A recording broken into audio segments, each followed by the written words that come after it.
बोले बोलेगी नींद को पिन कर दिया। नींद बोलो।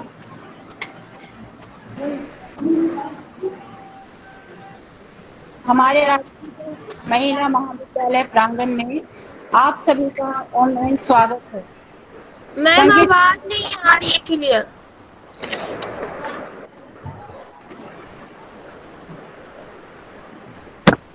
संगीत आज ऑनलाइन वेबिनार का आयोजन किया गया है, जिसका विषय है भारतीय संगीत औषधियों का नया संवाहक संसार। इस विषय पर विस्तार से चर्चा करने के लिए मैं आज के वेबिनार की अध्यक्षता डॉक्टर मीनाक्षी राव का हार्दिक स्वागत करती हूँ। भारतीय शास्त्रीय संगीत, चिकित्सा, पुनर्वास और परामर्श की दिग्गज मीनाक्षी रवि किसी परिचय की मोहताज नहीं है। इन्होंने 3 साल की उम्र में ही कर्नाटक संगीत सीखना शुरू कर दिया था। कर्नाटक सरकार में ये राजपत्रित पदाधिकारी के रूप में कार्यरत रही थी। ये कर्नाटक राज्य सलाहकार बोर्ड में परिवार परामर्शदाता के रूप में भी नियुक्त हुई। 1987 में बेंगलोर में इन्होंने मीरा संगीत विद्यालय की स्थापना की और वर्तमान समय में इनके द्वारा पारिवारिक संगीत चिकित्सा सत्र का आयोजन किया जाता रहा है। इसके बाद मैं स्वागत करती हूँ आज की अतिथि डॉक्टर सांभवी दास जी का। Ma'am, good afternoon. आप दिल्ली यूनिवर्सिटी से इंडियन म्यूजिक में डॉक्टरेट हैं।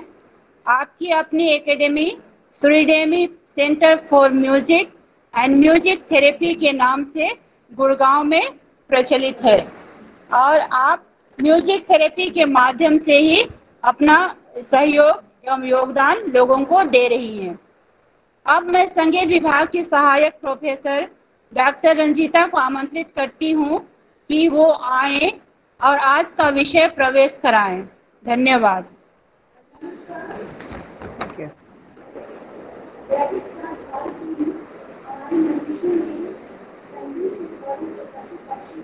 रंजीता, मैम आपकी आवाज नहीं आ रही है। आवाज जोर करो। मैम आपकी आवाज नहीं आ रही है। ओके, अब आ रही है? अब आई। सभी अतिथियों का स्वागत। मीनाक्षी जी को बहुत बहुत धन्यवाद कि हमारे वेबिनार में आई हो। और शांभवी का भी बहुत स्वागत।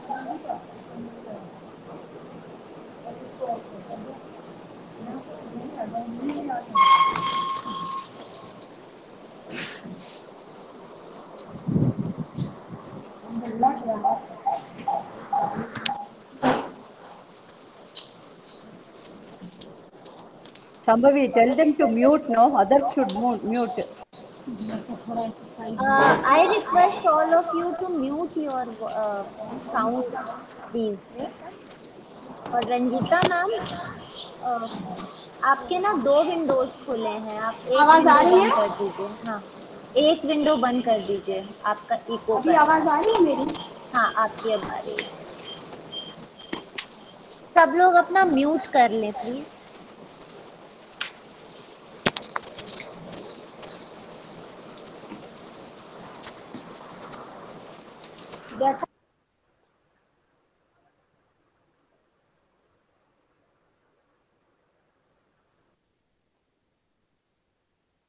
रंजीता मैम आप म्यूट हैं, फिर से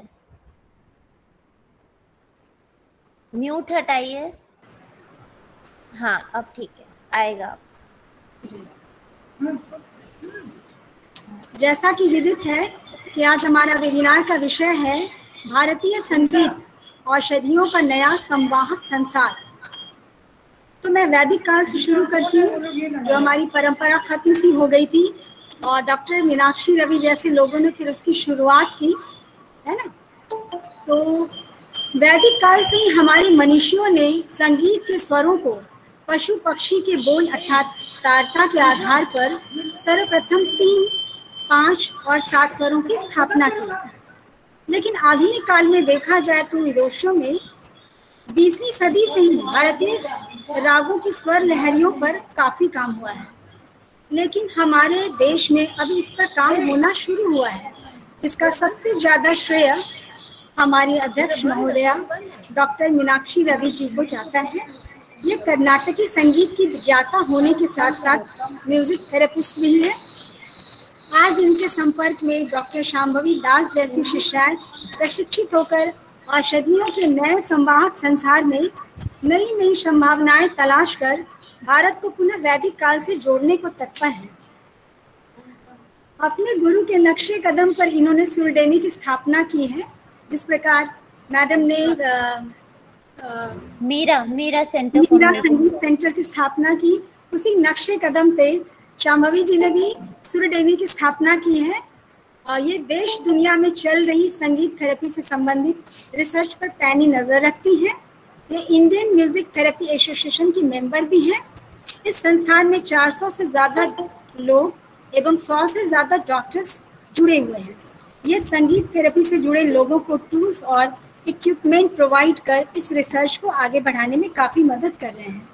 न्यूरोलॉजिकल म्यूजिक थेरेपी में अल्जाइमर, डिमेंशिया, पार्किंसन, बीपी आदि के रोगी इस वैदिक संगीत थेरेपी का लाभ ले रहे हैं। और उसका मैंने पहले ही बताया कि ये सारा श्रेय मीनाक्षी मैडम पे जाता है।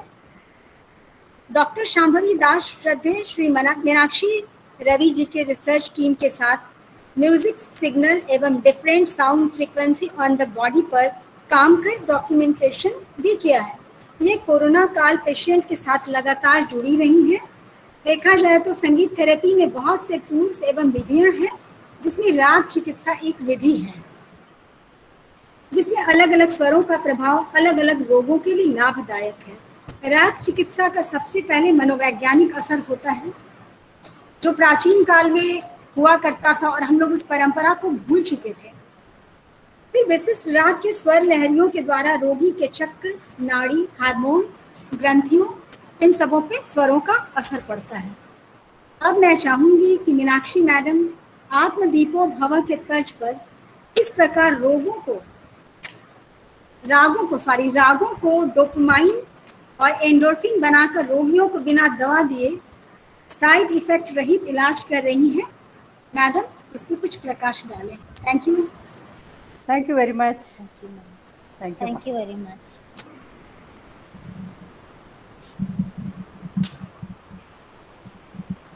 Ravi, ನಂಗೆ ಅಲ್ಲೊಂದು ಡೈರಿ ಇದೆ ಕೊಡಿ. ಮ್ಯೂಸಿಕ್ ಇದು ಮೆಲೋಡಿ ಇದೆ ಅಲ್ಲಿ ಹಾಡಲ್ಲಿ.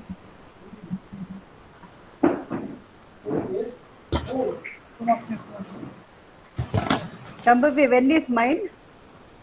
It's yours is only, ma'am. Should I present the slide or no? Yeah, just a minute. You want to show the book right now? Yeah, you show the book. Just a minute. Health and Harmony book ಕೊಡಿ. ಆಮೇಲೆ ಒಂದು ಇದು ಕೊಡಿ. ನನ್ನ ಡೈರಿನಲ್ಲಿ music ಇದು melody ಹಾಡು. अभी recently ma'am ने एक बुक लिखी है. ನಾರ್ಮಲಿ ಇಟ್ಕೊಂಡಿರ್ತೀನಲ್ಲ. Health पे. Yeah.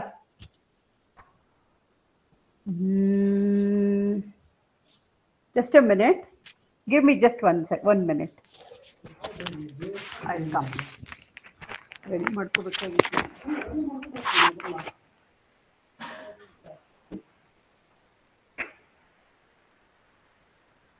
वो चल रहा है हमारा.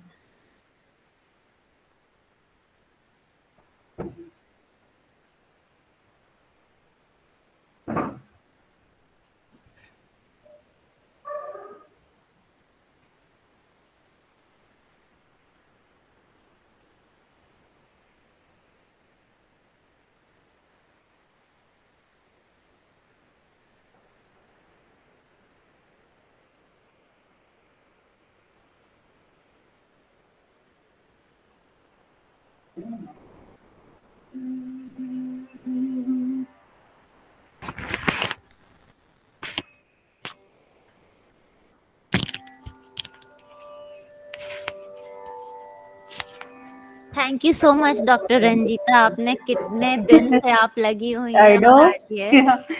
Sorry. Really, hats off, आपको शत शत नमन है, जिस तरह से आप लगी थी, इतने दिन I से know. आप प्रयास कर रही थी कि हो जाए और आज का दिन आ गया. Yes.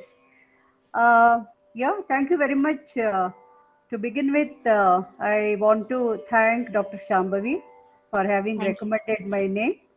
Thank you, Dr. Ranjita, and the whole principal and all other dignitaries for giving me an opportunity to be here and to share my little knowledge, because in this lifetime we feel that music is an eternal learning process. Is it not? So throughout our life we will be learning every day, every minute. It's a learning process. Music is an ocean, especially Indian music is an ocean. And in this Janmam, so we have got this much punyam to have a good voice and to sing and to do some service in the field of Indian music therapy. I request all of you to mute so that I'll be more clear. Except me and Dr. Shambhavi, I request all of you to mute. Video, switch it off. It will be more clear. Ranjita, ask everybody to mute ma. Video and video also.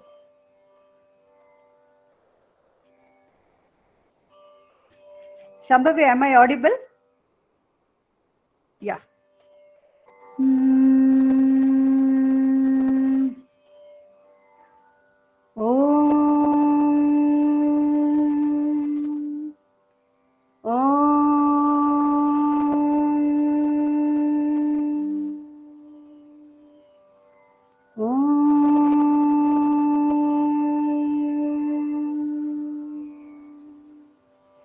शुद्ध ब्रह्म विचार सारा परमा आद्यां जगत व्यापिनी वीणा पुस्तक धारिणी अभयदां जाड्यान्धकारापः हस्तैः स्फटिकमालाञ्च विदधति पद्मासने संस्थितां त्वां वन्दे जगदीश्वरीं भगवतीं बुद्धिप्रदा Sharda.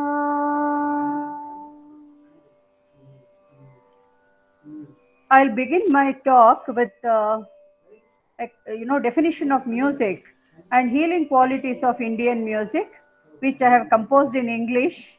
You will really enjoy. It covers all in qualities of Indian music, healing qualities. I think it's in the raga Bilaval, Dheera Shankara Bharana in Karnataka music. Am I right, Shambhavi? Yes, ma'am. So Dheera Shankara Bharanam is Rag Bilaval. Bilaval. Sari Gama Padani Sa Sani Dapa Magari Sa Sari Gama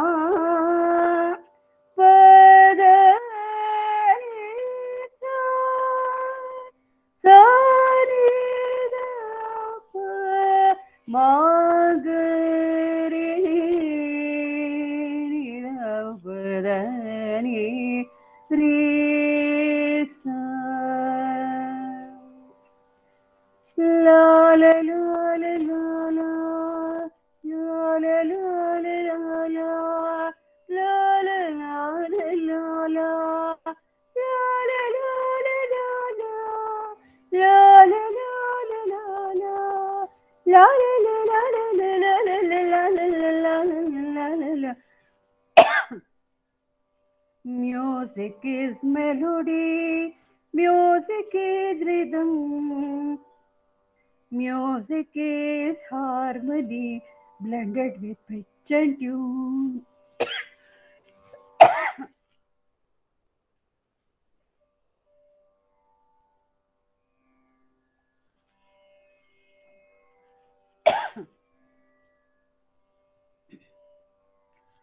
Music is melody. Music is rhythm. Music is harmony. Blended with pitch and tune. La la la la la la. La la la la la la. La la la la la la. La la la la la la. La la la la la la la la la la la. Music makes me joyful. Music makes me peaceful. Music makes me joyful. Music makes me peaceful. Music makes me playful. Music makes me soulful. Music makes me playful. Music makes me blissful. La la la la la la la la la la la la la la. Music is melody. Music is rhythm. Music is harmony blended with pitch and tune. Music makes me hungry. Music makes me sleepy. Music makes me hungry. Music makes me sleepy. Music makes me active. Music makes me focused. Music makes me active. Music makes me focused. La la la la la la la la la la la la la. Music is melody. Music is rhythm. Music is harmony blended with pitch and tune. Music is everywhere. Music is all the time. Music is everywhere. Music is all the time. Music is my friend. I love it forever. Music is my friend. I love it forever. Music is my friend.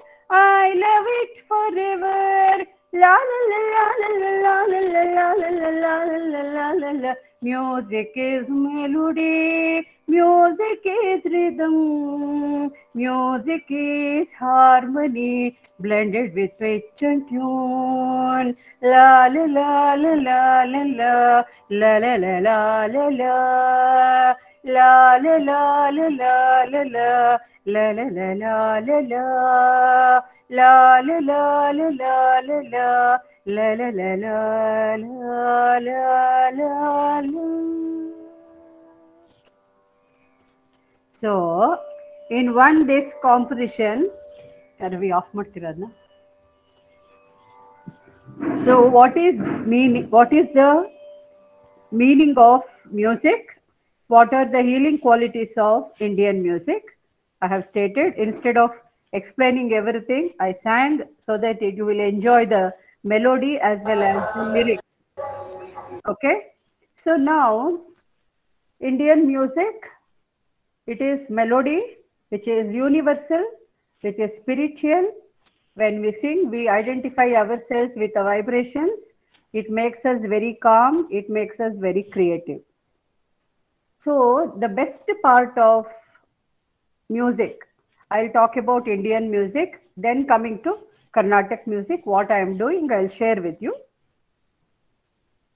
Indian music is very, very divine, very spiritual, because, you know, like we sing on so many gods and goddesses, and we sing on the philosophy, moral values. It has everything. We need to explore, you know, like it has become a wonderful art since time immemorial. It is derived out of Omkara, and it is, you know, derived out of Samaveda, Indian music. Saptaswaras are the essence of Indian music, and the permutation combination of Saptaswaras, it give, you know, the evolution of ragas take place with a combination of different ragas, different swaras, right? So even the combination of swaras, they will have lot of, they are in turn based on navarasas, 9 emotions. You know, there are so many, like Shantarasa, it's humorous, you know, hasya rasa, bhibatsa rasa, so many bhakti rasa, shoka rasa, so many 9 emotions are there.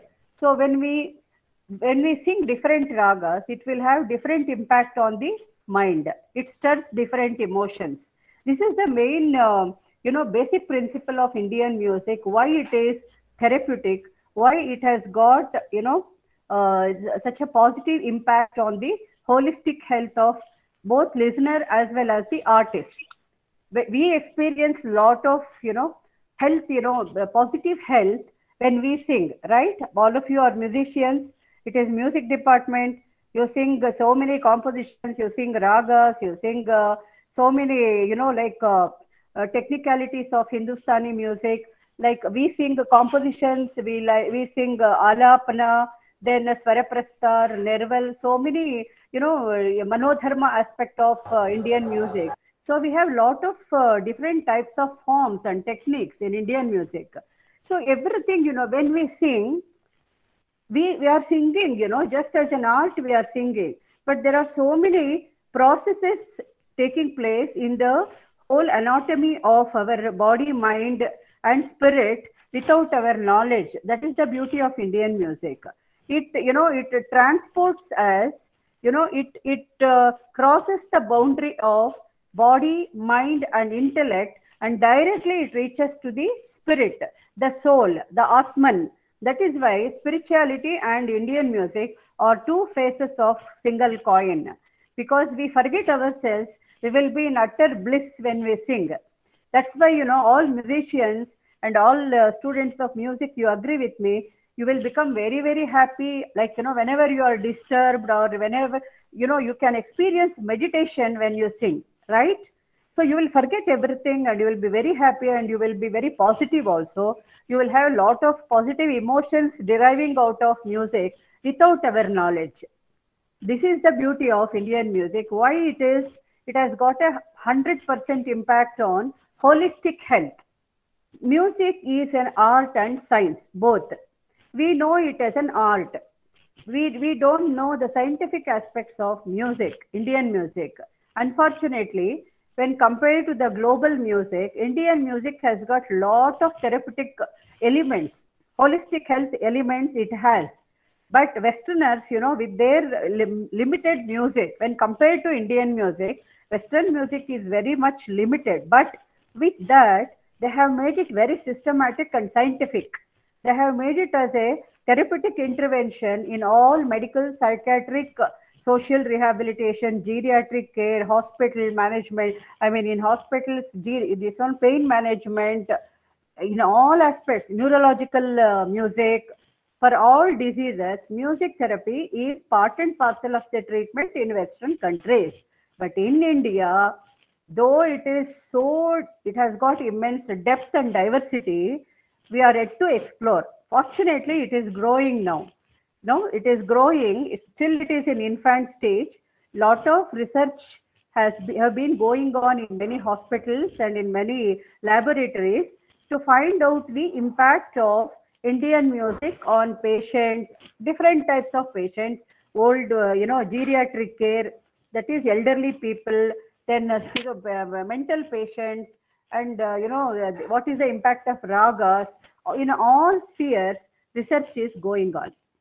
For me, I come from a background of psychology and social work. I did my master's in social work, then I did my doctorate in social work, that is counseling. And music is hereditary in my family. I did my master's in music. I did my proficiency in Carnatic music. I have been singing for the past 62 years. I have been singing. Okay, I am still student of Carnatic music. So because I was bestowed with psychology background, professional social work background, and Carnatic music background, I really started, blending both. I was working as a professional counselor. I worked for almost 15 years. Then I got my doctorate. By that time, I had completed my master's in music and proficiency in music. The counseling skills and music, everything, I thought I must blend and give to patients. The clients who came to me were patients of, depression, anxiety, tension, suicidal tendencies, like this, even schizophrenia. So many types of patients used to come to me.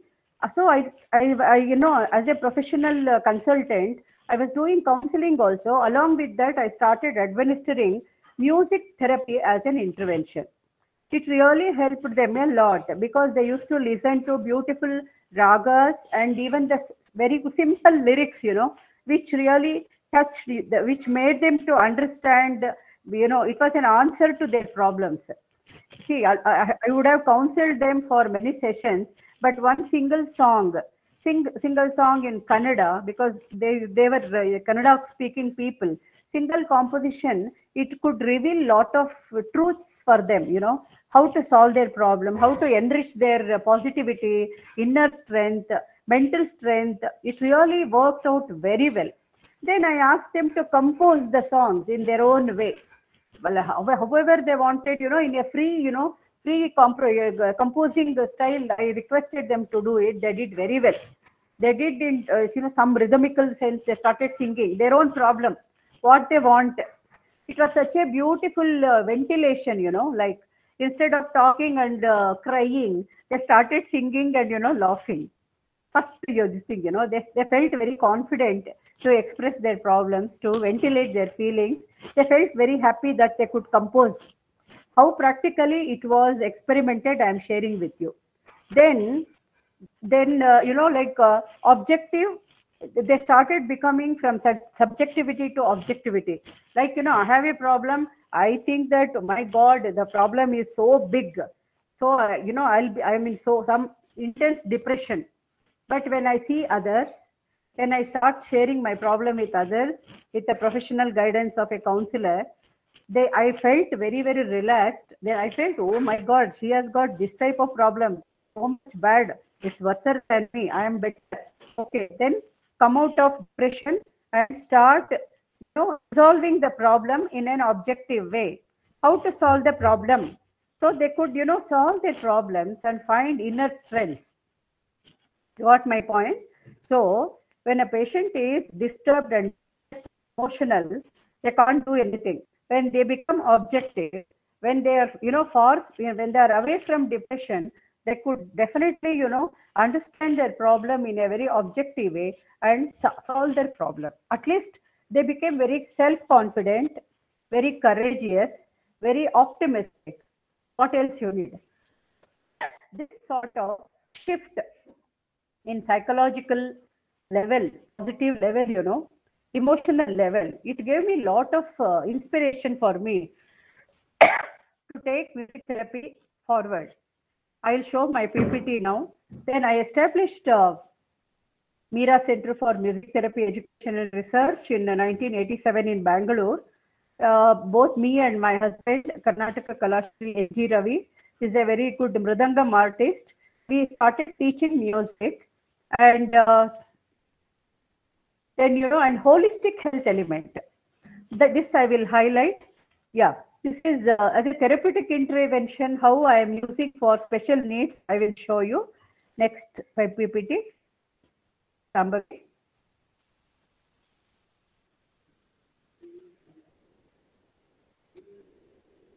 Next one, ma. Yeah, I would like to give my prostrations to the Trimurtis, Tyagaraja, Shama Shastri, Muthuswami Dikshitar, and Purandara Dasa, and all my gurus and parents, whoever have been helping me in my journey of music education and also music therapy. Next, Kanda. Yeah, I told you, I have been a music vocalist in 60 years, music teacher, music composer. I have sung 100 shlokas of Adi Shankaracharya, Saundarya Lahari in 100 ragas. So I have been working as a psychosocial consultant and professional counselor. I have organized many concerts, personality development camps through music therapy, awareness programs, workshops and conferences. Since 40 years I have been doing in Bangalore and Hyderabad also. And I have been a resource person for musical discourses in mental health and spiritual fields since 40 years. Next. Yeah, 2 institutions I have under Manollasini Trust. One is Meera Center for Music Therapy Education and Research, and Nadamaya Center for Music Education, established in the year 2014 at Hyderabad. Next, ma. Yeah, see, this is very important. I formulated my own objectives of exploring Indian music in health dimensions. We know, Indian art, Indian music, whether it is Hindustani or Carnatic, we know we learn Carnatic music, we learn Hindustani music, we perform, and we go to competitions, we get prizes, we get scholarships, we do MA, PhD, everything we do, and we gain lot of materialistic things, right? But what is happening within us that we need to really explore? This is the field why with me and Shambhavi and many other, those who have knowledge of psychology and this, we have been exploring because of our, knowledge and, the specialization in music therapy. So my objective to propagate and promote holistic health perspective of Indian music with special reference to Carnatic music.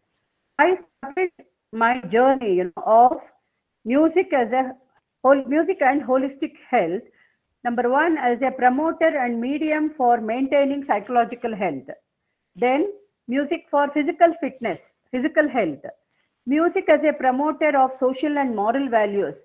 Like Meera Bhajan, Surdas Bhajan, Kabir Das Bhajan, you take anything. In Carnatic music also, it is more content based, raga based, diversity in talas also. So like we find so many moral values, human values related to our own inner growth. Then music as a therapeutic and curative intervention, how it is helpful for people who have problems, health issues. Then music as a promoter of spirituality. This is the very basic objective of our institution on which I have been working for the past 40 years. Next, ma. So these are all just, so many workshops we have organized. This is some of this thing. Yeah, you can go on, ma. We had a symposium, music and spirituality programs, Nada Yoga. This is music therapy sessions. What I was doing in Bangalore and Hyderabad. This is group session and this is individual session. Next. And all concerts have been thematic. It is not a regular concert, but they have to explain the meaning. They have to explain the impact of raga, everything, we should make them to explain. Then it will become a thematic. Suppose you ask them to sing one raga, Malkauns. So please make them they should do some research work before coming on the stage. They should know the impact of Malkauns raga. In Hindustani, it has got time-based theory also. So they should know everything before they perform and what is the emotions connected to that. If you make the students to do like that, they will definitely evolve as, a lot of insights will come to them to understand the music and holistic health dimensions. So thematic concerts we have been doing from our centers. Next. I have written 2 books also. One is Nadamantana, that is music and personality development. Next is Health and Harmony, a beginner's guide to Indian music and holistic health. This will give a basic, conceptual framework for all the youngsters. What is music, how it is related to art and science, how it is related to holistic health benefits, and what is music therapy, which are the areas wherein music therapy is needed. All these things you will get in this book.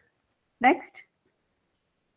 Yeah, this is just profile of my service. Like 1,500 programs I have organized so far. More than 200 beneficiaries are there now. Then I have trained more than 300 students in devotional, classical music, and even light music also. I have trained 15 music teachers. They have been working under me. I have trained music therapists also. Like in Meera Center, I have 6 who are working here and 2 in Hyderabad. So they're all my students only. I have oriented them. And in fact, Shambhavi is very, very, potential girl. She is my friend more than a student. She herself is a very, very knowledgeable and, very much interested, very much dedicated to music therapy. I have guided her. she has been coming to me and she has been part of my Meera Center for music therapy also. Next, Shambhavi. Yeah, this also see concept of music and its healing qualities. I explained through my song only. Next. Yes, South Indian Carnatic music. This is content oriented. We have varieties of talas and compositions are religious and spiritual based. It conveys some human values. It integrates body, mind and soul. This is common for both Hindustani as well as Carnatic music, right? Because it integrates body, mind and soul. We are not aware of that at all. We will be singing happily, but without our knowledge, this process is happening. That's why, friends, I would like to emphasize on this point of integrity. In no other process this happens. If you start doing puja, mind gets distracted. If you are reading also, definitely mind will go somewhere. But if when you are singing, definitely this will not happen, because you need to concentrate. Whether you are singing alapana or composition, or if you are in a concert, you need to balance, with the harmonium and tabla. For us, it is violin and mridangam. So many things we need to do. Our mind will be so alert. So this is the beauty of Indian music. Then we have Nirupana, that is composed lessons, Manodharma, creative music, Alapana, Swaraprasthala, Nerval, Tana and Pallavi. Dr. Ranjita, you should tell me when my time gets over. Okay, I will reduce it. Yeah, next, Shambhavi. I don't think I need to concentrate on this thing, but the basic, this one, I will just explain in brief thing. What are all the therapeutic elements which are present in Indian music? Omkara. This is the best part of our Indian music, which we use as a therapeutic intervention. Akara, Ukara, Makara, Omkara plays a predominant role in therapy. Then Saptaswaras. These are the basic crux of Indian music. Shruti, we keep Shruti, Tamburi Shruti. Then we have ragas, rhythm, content, melody and devotion, bhakti. All these elements, which are the components of either Carnatic music or North Indian music, these are the components of therapy too. Whatever we are administering therapy, we are using the same components in a different way, but understanding the client situation. Who is in need, whoever comes to me, we take the case history, we understand the problem, then according to the client's need, whatever the patient needs, we start administering the module. We have our own module of therapy. So we administer them and lot of results, very good results we have found. Next, Shambhavi. Yeah. So what are the special features of Indian music? As I already told, it has got immense depth, diversity. We got different languages, we have music, different areas, different types of music, and light music, film music, folk music. My God, so much of varieties of music is there in India. It is so rich. We can use any form depending upon the client's need. Culture and geographical domain based, religious and spiritual. Next. Yeah, this already I have explained. The classical, devotional. Then, yeah. Next, ma. Yeah, I don't think we need to focus on this. Next. So far, yeah. Omkara, see, in which forms we are using? I am using Carnatic music as a therapy. Omkara chanting, singing in different pitch and different ragas also. I make Shankarabharana, for example. Dheera Shankarabharana has got a wonderful impact on children with autism. It balances the entire body, chakras. So I use Carnatic music, Dheera Shankarabharana raga, as a therapeutic intervention for children with autism. Sa sa ri ri ga ga ma ma pa pa da da ri ni sa sa. Janti, it is janti. This we count, sa sa sa ri ri ri ga ga ga ma ma ma. along with movements. I'm just giving an example how we do. So this will improve their clarity of speech. Chanting of Omkara, no, it makes to help them to become very calm, focused, and it will improve their concentration, sitting tolerance. All these things results I will come and I'll discuss with you later. Then we use bhajans also. Then devotional and semi-classical compositions in various languages depending upon the child's need. Light music, folk music. Next. Yeah. Oh, no, what is next, ma? Next. Yeah. What is music therapy? Music therapy is a non-invasive supplementary intervention wherein music is used, okay, to address the health need. It can be physical, psychological, emotional, neurological, any type of health challenges. We use music as an intervention, not as a, it is a both learning process as well as listening process as well as, but our focus will be on the health need of the client. Did you understand? See, music helps clients to improve their health across various domains, including cognitive functioning, motor skills, emotional and affective development, behavior and social skills, and quality of life. By using music, experiences the free improvisation, singing, songwriting, listening to and discussing music, moving to music, or to achieve treatment goals and objectives. There is a significant difference between music learning and teaching and music therapy. Music learning, music teaching, I am teaching student in a systematic way, starting from Sarala Varse, Janti Varse, Varanas, Kirtanas, like, in a systematic. The goal is to see that the student learns well. Okay. Depending on the child, student's commitment and interest and practice, the student will improve to achieve the goal of becoming a performer or a teacher, whatever it is. But here in the therapy, the difference is it is only on the health need. I'll be teaching the shlokas, I'll be teaching the bhajans, I'll be teaching the Carnatic music. The child will be learning, but my focus is on the child's need, health need.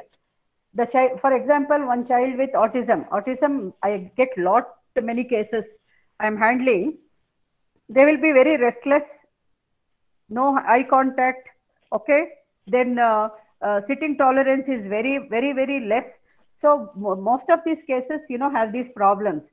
I'll be starting the class for them along with the mother, because initially, until the child sits, we cannot do therapy, but we focus on the mother. Mother will start learning, and gradually, invariably, all children have got, special children have got immense interest in music. That is the boon they have from the divine. So we will, along with the mother's involvement, we start administering music therapy as an intervention. It takes long process. It's a very long time process, because we have to develop rapport with the child, meaningful relationship with the child, and even with the parents. We have to educate them about the concept of music therapy and its impact. It's a very long-term process, but whoever takes with a lot of commitment, it has got wonderful results. Shambhavi, next ma.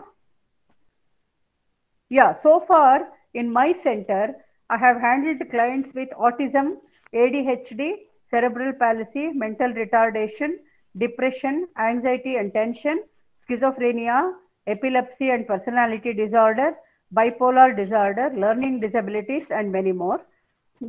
Two types of therapy I have been using. One is active therapy, wherein the client is taking therapy. Okay. Passive therapy, I will record all the songs, all the sessions. The children will be listening, the parents will be listening, and it has wonderful impact. Then individual and group, both types of therapy sessions I administer. Next. Yeah. What are the specific therapeutic benefits? Singing skills, they will improve. Improvement in self-esteem. This is very, very important, what I have observed among all my clients, self-esteem and self-confidence. Because, they are not accepted by society. Because parents feel very difficult to accept them. because only one child, many of the parents have got one single child that have health problem of autism or cerebral palsy, any other health issue, no, they find it so difficult to accept the child because it is not normal. They cannot take it to any social functions in I mean, even difficult to get admission in schools, and financially, emotionally, everything, it is a problem for them. My God, we have seen, both me and Shambhavi, we have seen so many cases. Definitely, we really empathize with them, because therapy, they have to pay a lot. At least for the parents, if they are very well placed, it is fine. If they belong to lower poverty, it's very, very difficult for them. And so this with among all the therapies, they find music therapy is very, very beneficial, because they enjoy. It's in a congenial atmosphere, free atmosphere, positive environment. They enjoy a lot. So when we start accepting the child by teaching music, gradually the self-esteem, self-confidence, happiness. First of all children and parents feel very, very happy. They feel very relaxed, because among all the therapies, they find that they say, ma'am, we are so happy here. We feel it is our mother's home, so free, so relaxed. So that is the, greatest difference what music therapy does for parents and also the clients. Communication, gradually when the confidence improves, when the self-esteem improves, definitely, in all spheres of their personality, we can find improvement. One is social interaction, communication, and joy. Improvement in sitting tolerance. This is very, very important. They will be very, very restless. They will start sitting for 10 minutes, 15 minutes. Nowadays, they are sitting for 45 minutes to 1 hour. They have become very good performers also. So it's very, very awesome improvement. We are just medium, I am telling you. It is the divine nature of Indian music which plays a predominant role as a therapeutic intervention. I feel from my experience, therapy is a small word, because Indian music is at very highest level of the divinity. It gives the bliss. All of you agree with me, music is very, very blissful. So that's why, it automatically therapy happens when we accept them with unconditional love, and when we give according to the need.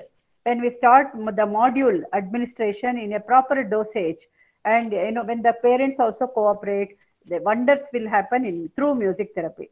So improvement in sitting tolerance, calmness, eye-to-eye contact, concentration, and memory power.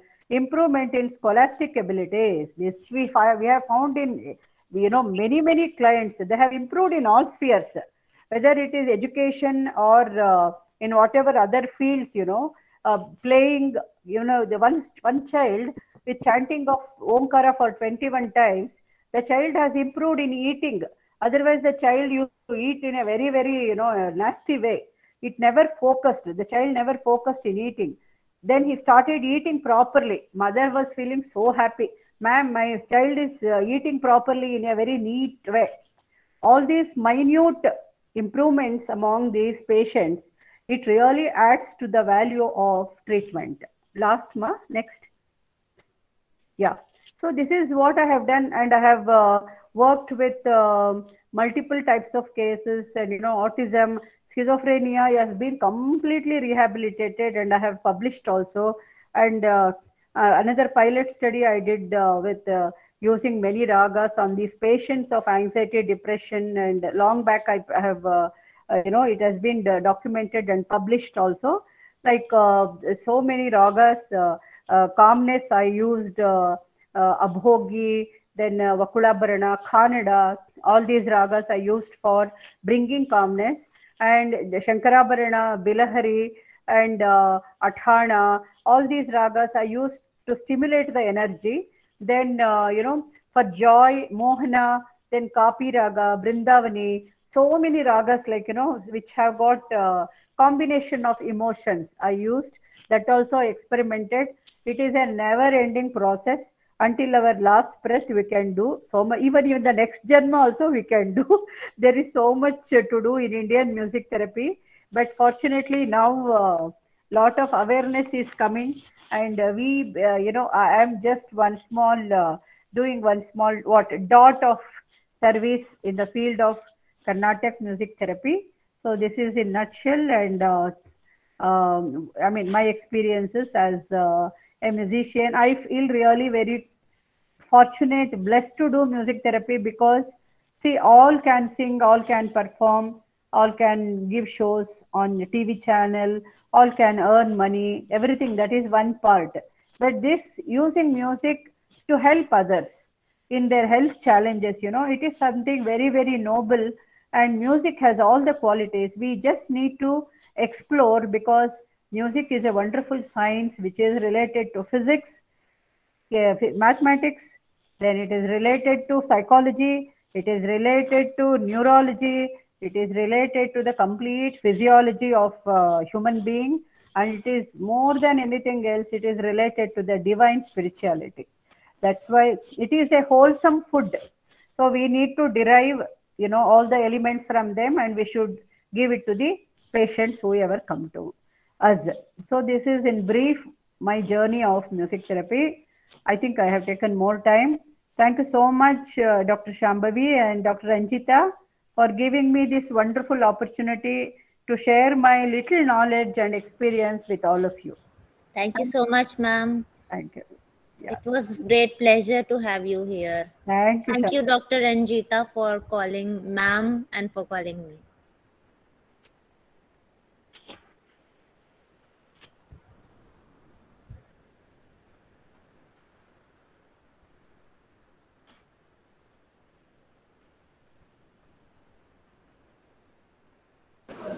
Shambhavi, हाँ, आप भी कुछ और कहना चाहेंगे आप अपनी ओर से? मैम ने पूरी तरह म्यूजिक थेरेपी में जो भी किया है और उन्होंने सब कुछ समअप कर दिया। जी, मैं ये चाह रही थी कि मैडम आए और उन चीज़ों पर फोकस करें। और मेरे ख्याल से भी मेरे पास 1 घंटे और हैं, तो अगर आप कुछ बच्चों की बच्चे अगर कुछ जिज्ञासा हो उनमें, या जो भी हमारे दर्शक अभी जुड़े हुए हैं, टीचर्स हैं, बच्चे हैं, तो आप उनसे सवाल पूछ सकती हैं, या कुछ ऐसी और चीज़ें जिस पे आप काम करना शुरू की हैं। मैडम ने तो काफी मैं अपना प्रेजेंटेशन दिखाती हूँ। हाँ, ओके। तो मैम ने सब कुछ बोल दिया है, तो इसलिए तो मैं थोड़ा म्यूजिक एज अ मेडिसिन पर बोलना चाहूँगी कि ये new science of integrative medicine, कि ये म्यूजिक थेरेपी एक ऐसी फील्ड है जो कि इंटीग्रेटिव म्यूजिक मतलब जो मेडिसिन पर है उस पर हम लोग काम कर रहे हैं अब आगे, और कैसे काम कर रहे हैं ये हम थोड़ा सा इस पे प्रकाश डालना चाहेंगे। राग जो है, जो बताया कि डोपामाइन और ये सब का काम कर रहे हैं, बिना दवा के ही रोगों पे असर जो शुरू हुआ है, तो ये नई चीज क्या है, बहुत लोगों को पता नहीं है। तो अब इस टॉपिक पे, क्योंकि मीनाक्षी मैडम ने काफी इन चीजों के बारे में बताया कि शुरुआत कैसे हुई है ना, और कैसे ये काम होता है, और सेंटर पर कैसे कैसे बच्चे आते हैं, है ना। तो अब मैं चाहती हूँ कि अब इस रागों में जो नई संभावनाएं हैं, है ना, अब उस पे मतलब आप अगर कुछ बोले तो, ताकि और लोग इससे लाभान्वित हों। बिल्कुल, तो मैं सबसे पहले यही बताना चाहूँगी, मेरा ओवरव्यू अभी ये रहेगा कि म्यूजिक नवरस के हिसाब से और हार्वर्ड में क्या क्या रिसर्चेस हुई हैं म्यूजिक थेरेपी पे, और उसके बेसिस पर हम लोग इंडियन म्यूजिक थेरेपी पे क्या क्या एक्सपेरिमेंट्स कर रहे हैं, वो मैं उस पर प्रकाश डालना चाहूँगी। म्यूजिक थेरेपी एज मेडिसिन पर प्रकाश डालना चाहूँगी कि उस पे क्या क्या होता है। मतलब म्यूजिक थेरेपी को हम मेडिसिन मानते हैं, क्या क्या ऐसे सेगमेंट्स हैं जिसको हम मेडिसिन बोल सकते हैं, क्योंकि बच्चे सबसे पहले यही पूछते हैं कि आप इसको मेडिसिन कैसे, औषधि कैसे कह सकती हैं, उसका आप साइंस बताइए। आजकल के बच्चों को वो साइंस चाहिए, तो उस पर मैं बात करना चाहूँगी। Plus tools and techniques ma'am ने बताया है, और जो भी हम टूल्स एंड टेक्निक्स यूज करते हैं वो भी हम बताएंगे। फिर स्कोप ऑन म्यूजिक थेरेपी, क्या क्या क्षेत्र हैं, जैसे neurologic music therapy, clinical music therapy, technological music therapy, ये सब हैं।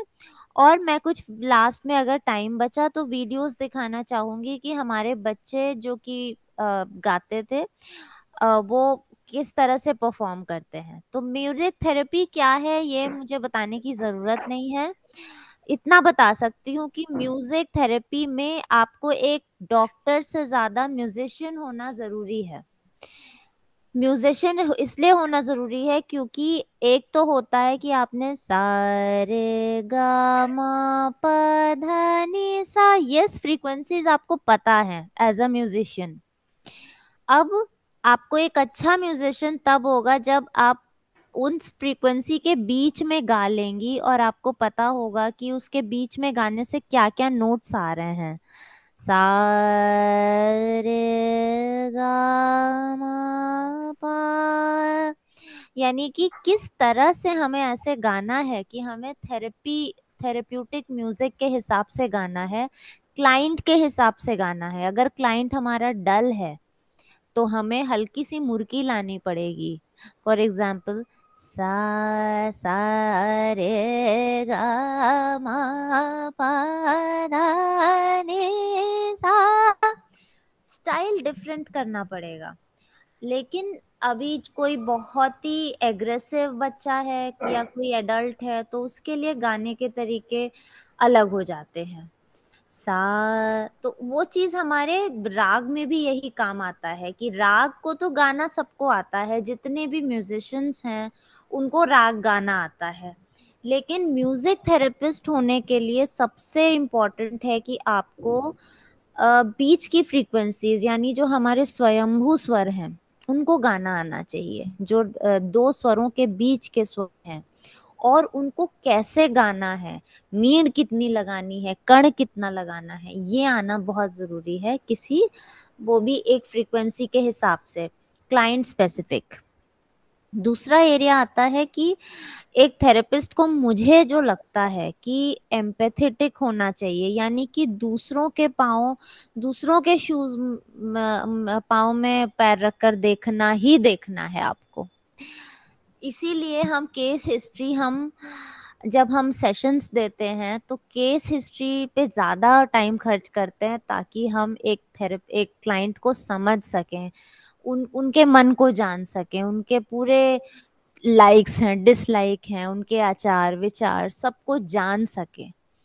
तो एक थेरेपिस्ट का सबसे बड़ा यही ध्येय है कि आप जो म्यूजिक सुना रहे हो वो उस क्लाइंट को उसके सारे आचार विचार और उसके इंटरेस्ट के हिसाब से है कि नहीं, ये बहुत इम्पोर्टेंट है।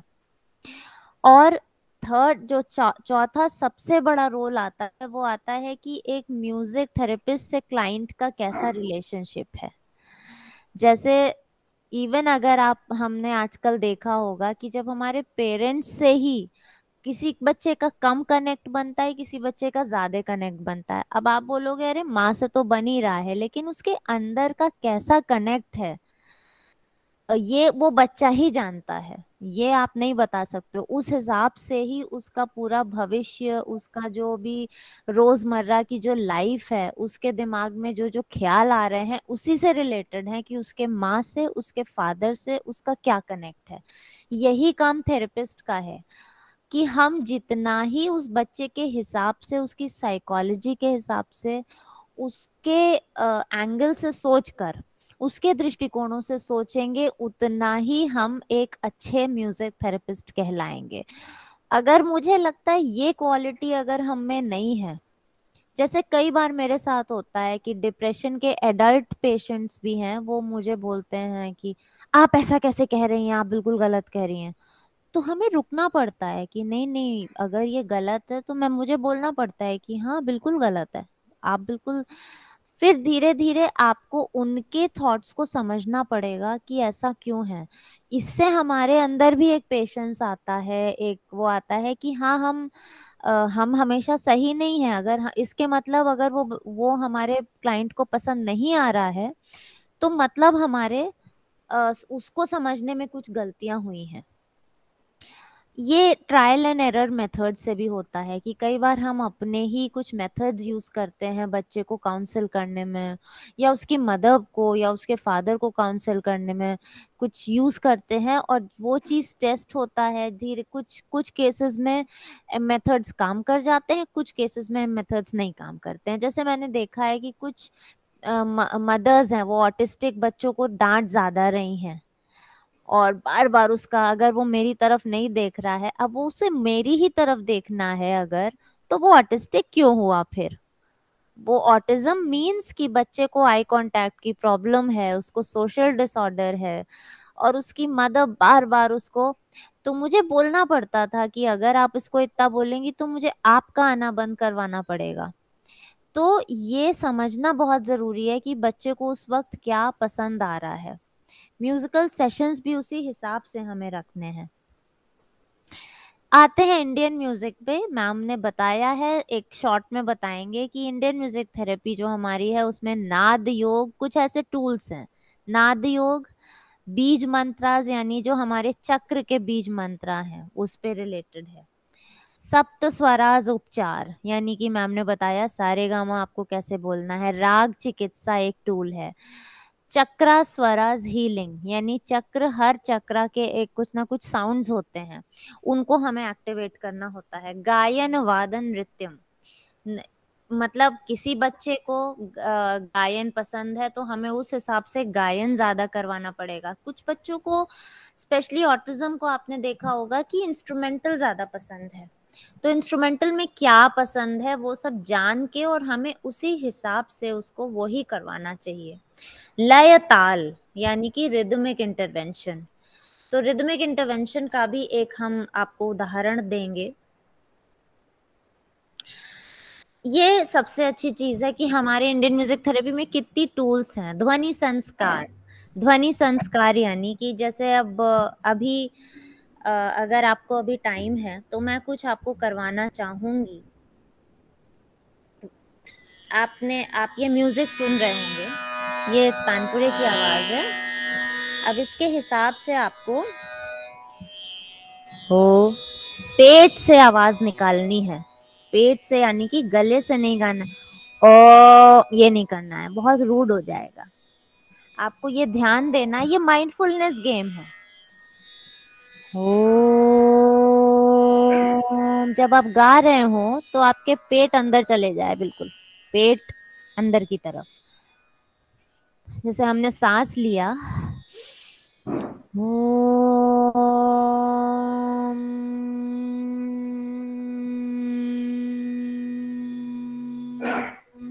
सीधी रखिए बिल्कुल। ओम नहीं करना है तो आप आ कर सकते हैं मुंह खोल के।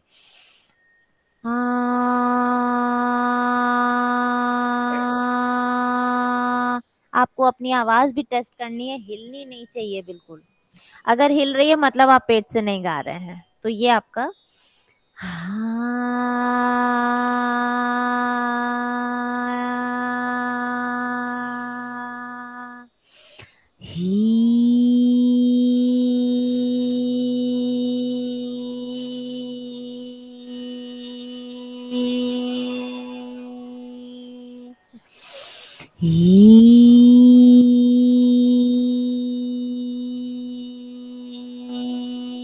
जब आप ये कर रहे हैं, आपको अगर आप पेट से गा रहे हैं और आप पूरी सांस भर के गा रहे हैं तो आपको लगे कुछ वाइब्रेशन होती है आपके जबड़े में, आपके पेट में, आपके हृदय चक्र में यानी हार्ट की तरफ। और यही आपको, कई बच्चे जब स्केल नहीं मिलता है तो सुनते हैं, कई लोग उसको गाते हैं।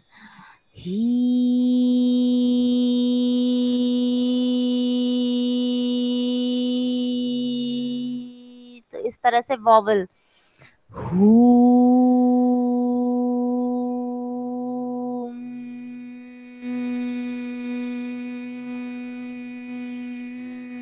तो पेट एकदम अंदर जाना चाहिए। उससे बहुत इम्पोर्टेंट है, ये आपके गट डिजीजेस जितनी भी स्टमक से रिलेटेड डिजीजेस हैं उसके लिए बहुत अच्छा है कि आप जितना ही आपका पेट अंदर जा रहा है, जैसे हम योग में मूल बंद करते हैं, जालंधर बंद करते हैं, तो वो चीज हमारे म्यूजिक में आ गई।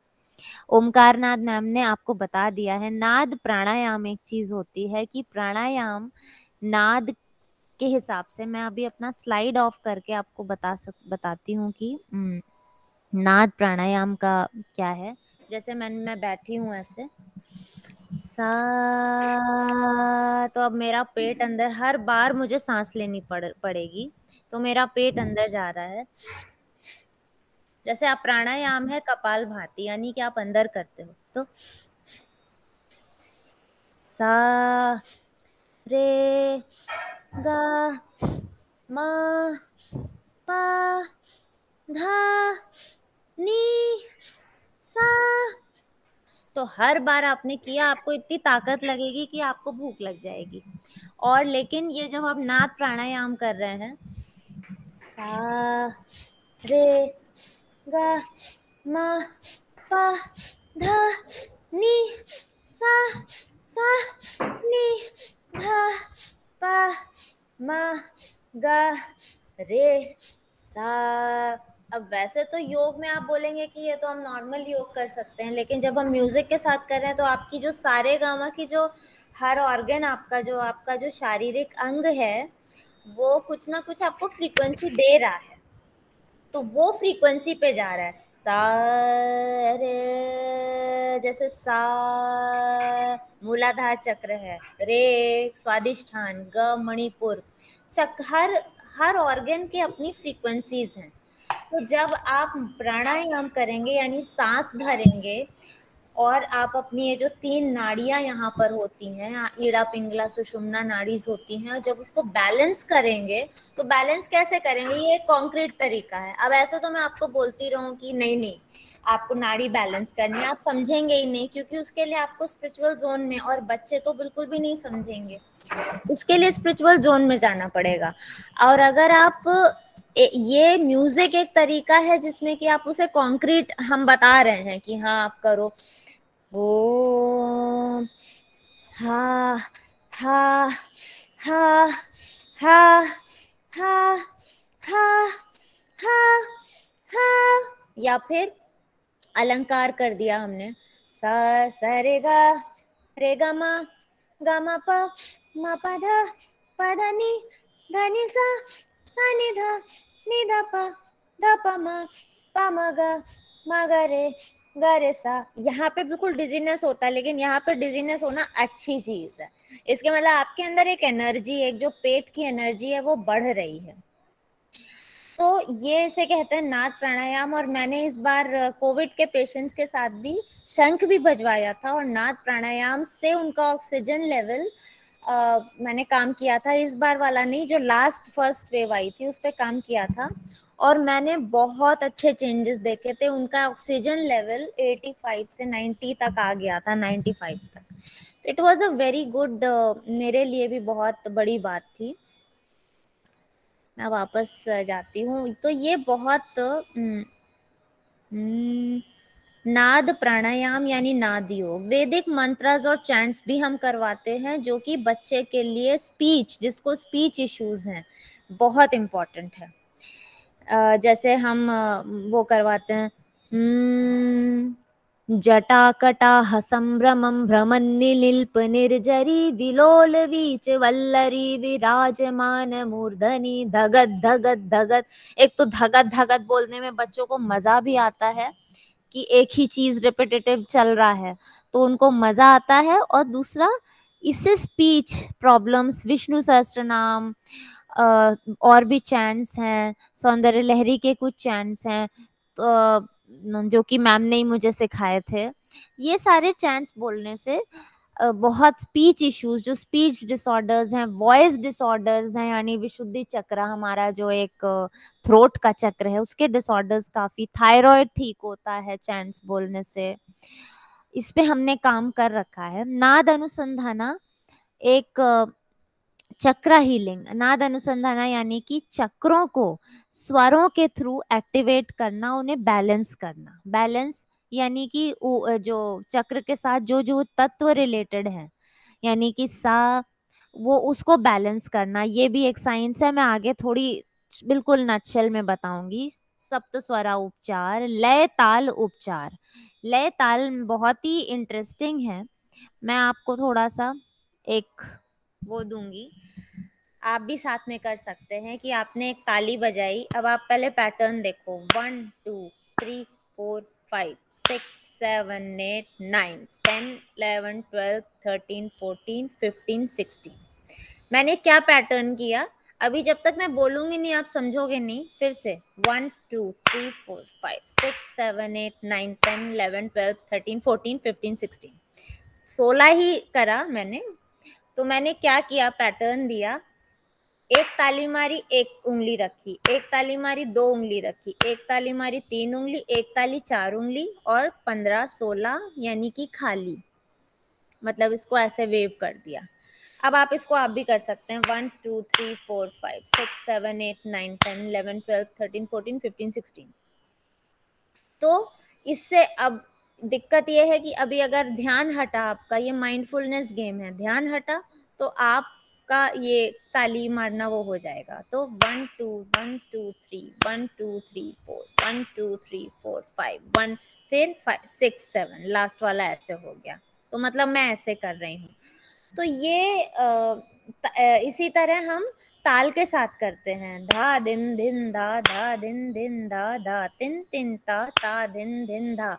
तो जब हम अभी क्या हो रहा है, ताल का हमने देखा है, और ये जो ताल है ये निमहांस यानी बैंगलोर के बहुत बड़े न्यूरोलॉजिक इंस्टीट्यूट है उसमें भी यूज हो रहा है कि किस तरह से ताल का जो है हमारा जो एक वो है, क्योंकि हमारा लिप्स, हैंड और ब्रेन कोऑर्डिनेशन, यानी कि आपको बोलना भी है, लिपसिंग भी करनी है, हैंड भी करना है, सब कुछ साथ में काम कर रहा है।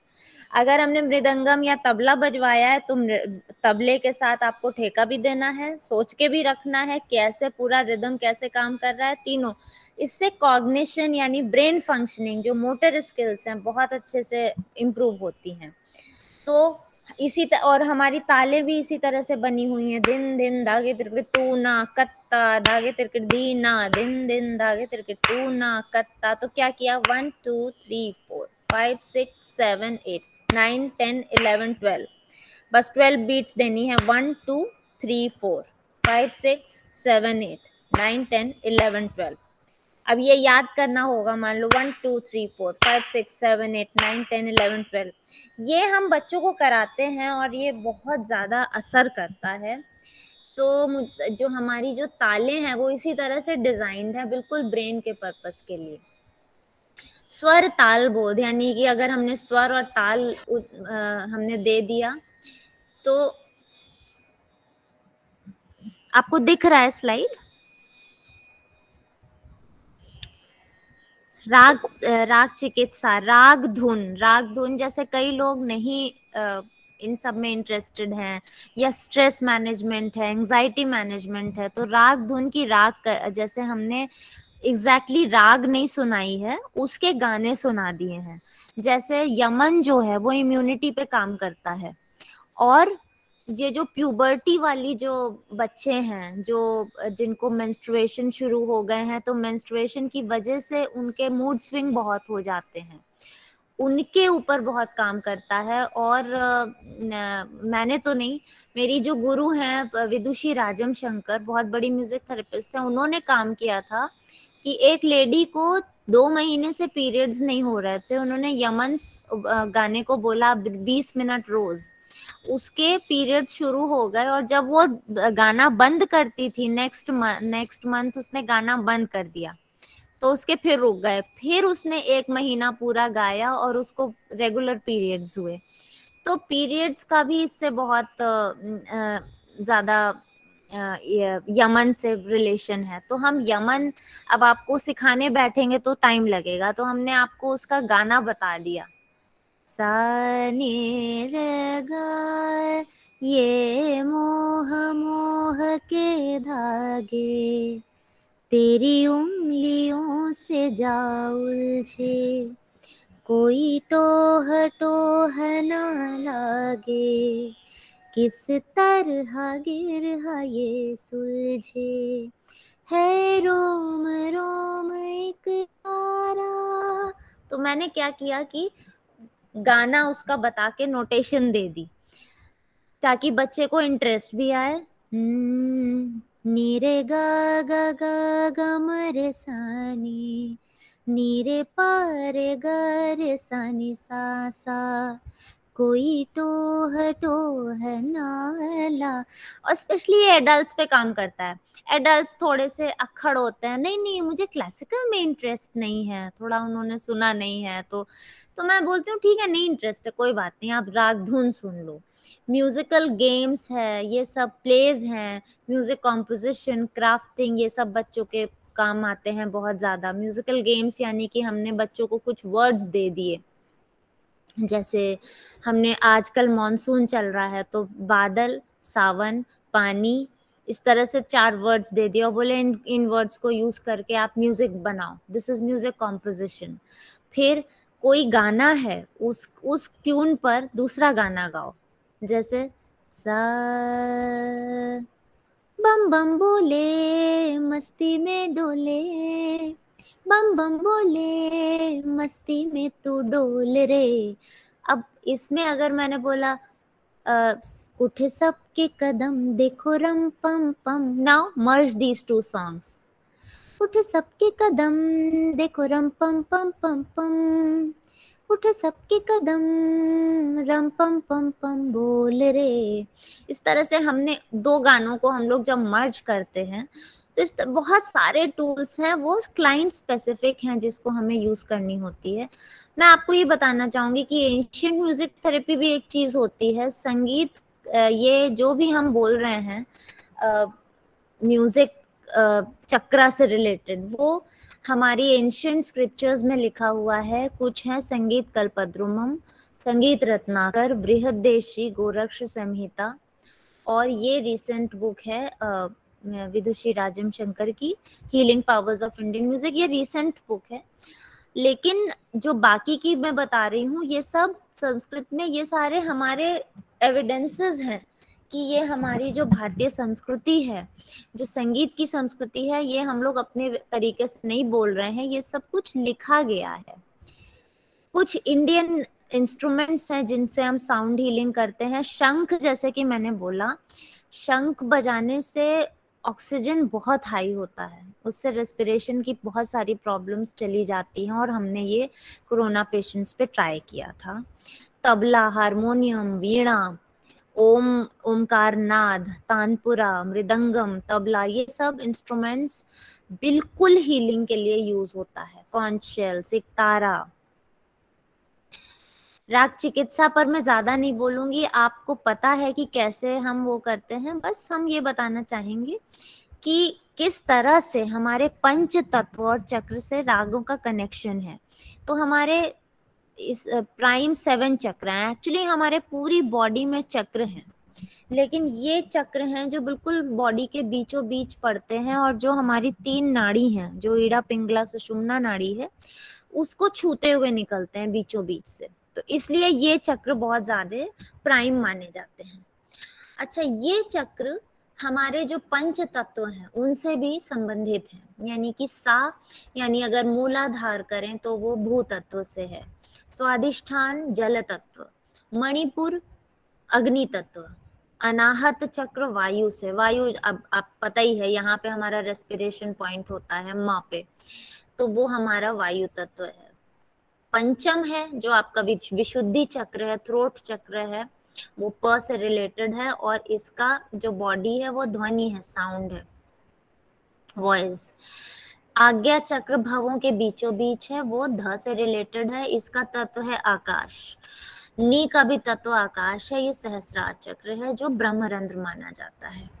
अब ये मोटा मोटा है, तो हम जब चक्र को किसी फ्रीक्वेंसी से देते हैं, यानी सी फ्रीक्वेंसी पे ले जाके, अब जब हम उसको नीचे गाते हैं तो वही फ्रीक्वेंसीज आप देखेंगे कि जब हम एक पर्टिकुलर फ्रीक्वेंसी पे गा रहे हैं तो ये एरिया आपका वाइब्रेट हो रहा है। तो और जो हमारे राग भैरव है, कर्नाटक में माया मालव गौड़ है, तो जो राग भैरव है उससे ही ये रिलेटेड स्वर है। और आप हम मान भी सकते हैं क्योंकि हमारे जो म्यूजिक जो कल्चर है, जो हमारा माइथोलॉजी है, लॉर्ड शिव ने यानी शिव जी ने ही राग भैरव का निर्माण किया था। जब वो बहुत देर मेडिटेट करते थे तो उन्हें चक्रों का साउंड समझ में आता था, ऐसा बोला जाता है। तो उन्होंने ये राग का वो किया था। जब उन्होंने माया मालव गौड़ को हम देखते हैं उसमें, तो भैरव में ये स्वर आते हैं और चक्र से रिलेटेड होते हैं। सारे मतलब हम मंद्र सी में गाते हैं, तो सा हमारा मूलाधार है। तो जब आप इतने नीचे गाओगे तो आपको वो एरिया बिल्कुल वाइब्रेट करता दिखेगा, वो आपका यूट्रस और जो भी आपकी सीट एरिया है, इट्स वेरी वेरी इंपॉर्टेंट। सारे अभी मैं ऊपर गा के बताती हूँ कि चक्रों से कौन कौन से स्वर संबंधित हैं। सारे गा मणिपुर मा अनाहत पा विशुद्धि धा आज्ञा नी सहस्रार सा हमारी इथरिक बॉडी है, यानी जो हमारा ऑरा है। सा नी धा पा मा गा रे सा। तो इस तरह से हमारे पंच तत्व भी बैलेंस होते हैं और चक्र भी। एक गोरक्ष संहिता और बहुत सारे इवन ये जो संगीत कल्पद्रुमम में एक बहुत इंटरेस्टिंग बात है कि जो हमारी बॉडी है वो वीणा समान है। उन्होंने ये लिखा था और ये मुझे बहुत इंटरेस्टिंग लगा, इसलिए मैं आपसे शेयर कर रही हूँ। वीणा कैसे, जो हमारी स्पाइन है वीणा के सारे फ्रेट्स हैं यानी पर्दे, जो हमारी वर्टिब्रे है। जो सर है वो तुम्बी है, जो इधर बट्स हैं वो भी तुम्बी है, यानी कि वीणा में हमेशा 2 तुम्बीज होती हैं। और आप देख सकते हैं जो ईड़ा पिंगला सुषुम्ना नाड़ी जो बीच से निकल रही हैं वो हमारी तार हैं। तो इस तरह से उन्होंने नीचे से लेकर ऊपर तक ये जितनी भी हमारे तार हैं, यानी इसमें जो 72 तार होते हैं उसके हिसाब से उन्होंने, तो वीणा का निर्माण हमारी बॉडी को ही देख के किया गया, ऐसा हमारे जो सेंट्स हैं, म्यूजिकल सेंट्स और इवन जो हमारी माइथोलॉजी में ऐसा लिखते हैं। तो आप देखेंगे कि जैसे जैसे आप नीचे जाते हैं आपके सुर लो होते जाते हैं, जब आप ऊपर जाते हैं तो आपके सुर हाई होते रहते हैं। कलर्स भी, रंग भी हमारी बॉडी के सारे चक्रों से संबंधित हैं। किस तरह से चक्र वो काम करता है, हमारे हर चक्र में कुछ ना कुछ पेटल्स हैं। पेटल्स यानी इमोशंस। तो मान लीजिए एक एग्जाम्पल देते हैं कि मणिपुर चक्र में फियर नाम का एक एलिमेंट है, और मणिपुर चक्र किससे रिलेटेड है, ग से, तो गंधार से रिलेटेड है, तो फियर एलिमेंट इससे काफी। तो हर चक्र में कुछ ना कुछ इमोशंस जुड़े हैं। स्वादिष्ठान में affection, cruelty, lack of ego, कि अगर हमारा स्वादिष्ठान बैलेंस है तो हमारा ईगो थोड़ा कम होगा, यानी जल तत्व बैलेंस है, स्वादिष्ठान थोड़ा एक्टिवेटेड है। क्रिटिसिज्म, मतलब जिनका बहुत ज्यादा बैलेंस नहीं होता है वो क्रिटिसिज्म बहुत करते हैं। ये इस तरह से हम चीज़ों को ट्रीट करते हैं, स्पेशली ये सब साइकोलॉजिकल इश्यूज को इसी तरह से लॉजिक लगा के ट्रीट करते हैं। ये कुछ ऐसे मैम ने बताया ही है, ये कुछ ऐसे रिजल्ट्स हैं जो कि हमें पूरे पूरे एविडेंसेस मिलते हैं कि इन सब चीज़ों में किस तरह से ASD, ADHD, स्किज़ोफ्रेनिया, ये सब में अभी तक एविडेंसेस मिल चुके हैं कि हमें बहुत अच्छे रिजल्ट्स मिले हैं। Cerebral policy, down syndrome, pain management, stress anxiety, depression, Alzheimer, Parkinson, इसमें मतलब काम हो चुका है। अब जो काम हो रहा है वो बाकी चीज़ों पे हो रहा है। इसमें हमने म्यूजिक थेरेपी में इंडिया में बहुत बहुत सारा रिजल्ट्स देखे जो पॉजिटिव थे। Pathway to music medicine, music medicine किस तक कहाँ से होकर हम जाते हैं वो मैं बताना चाहूंगी।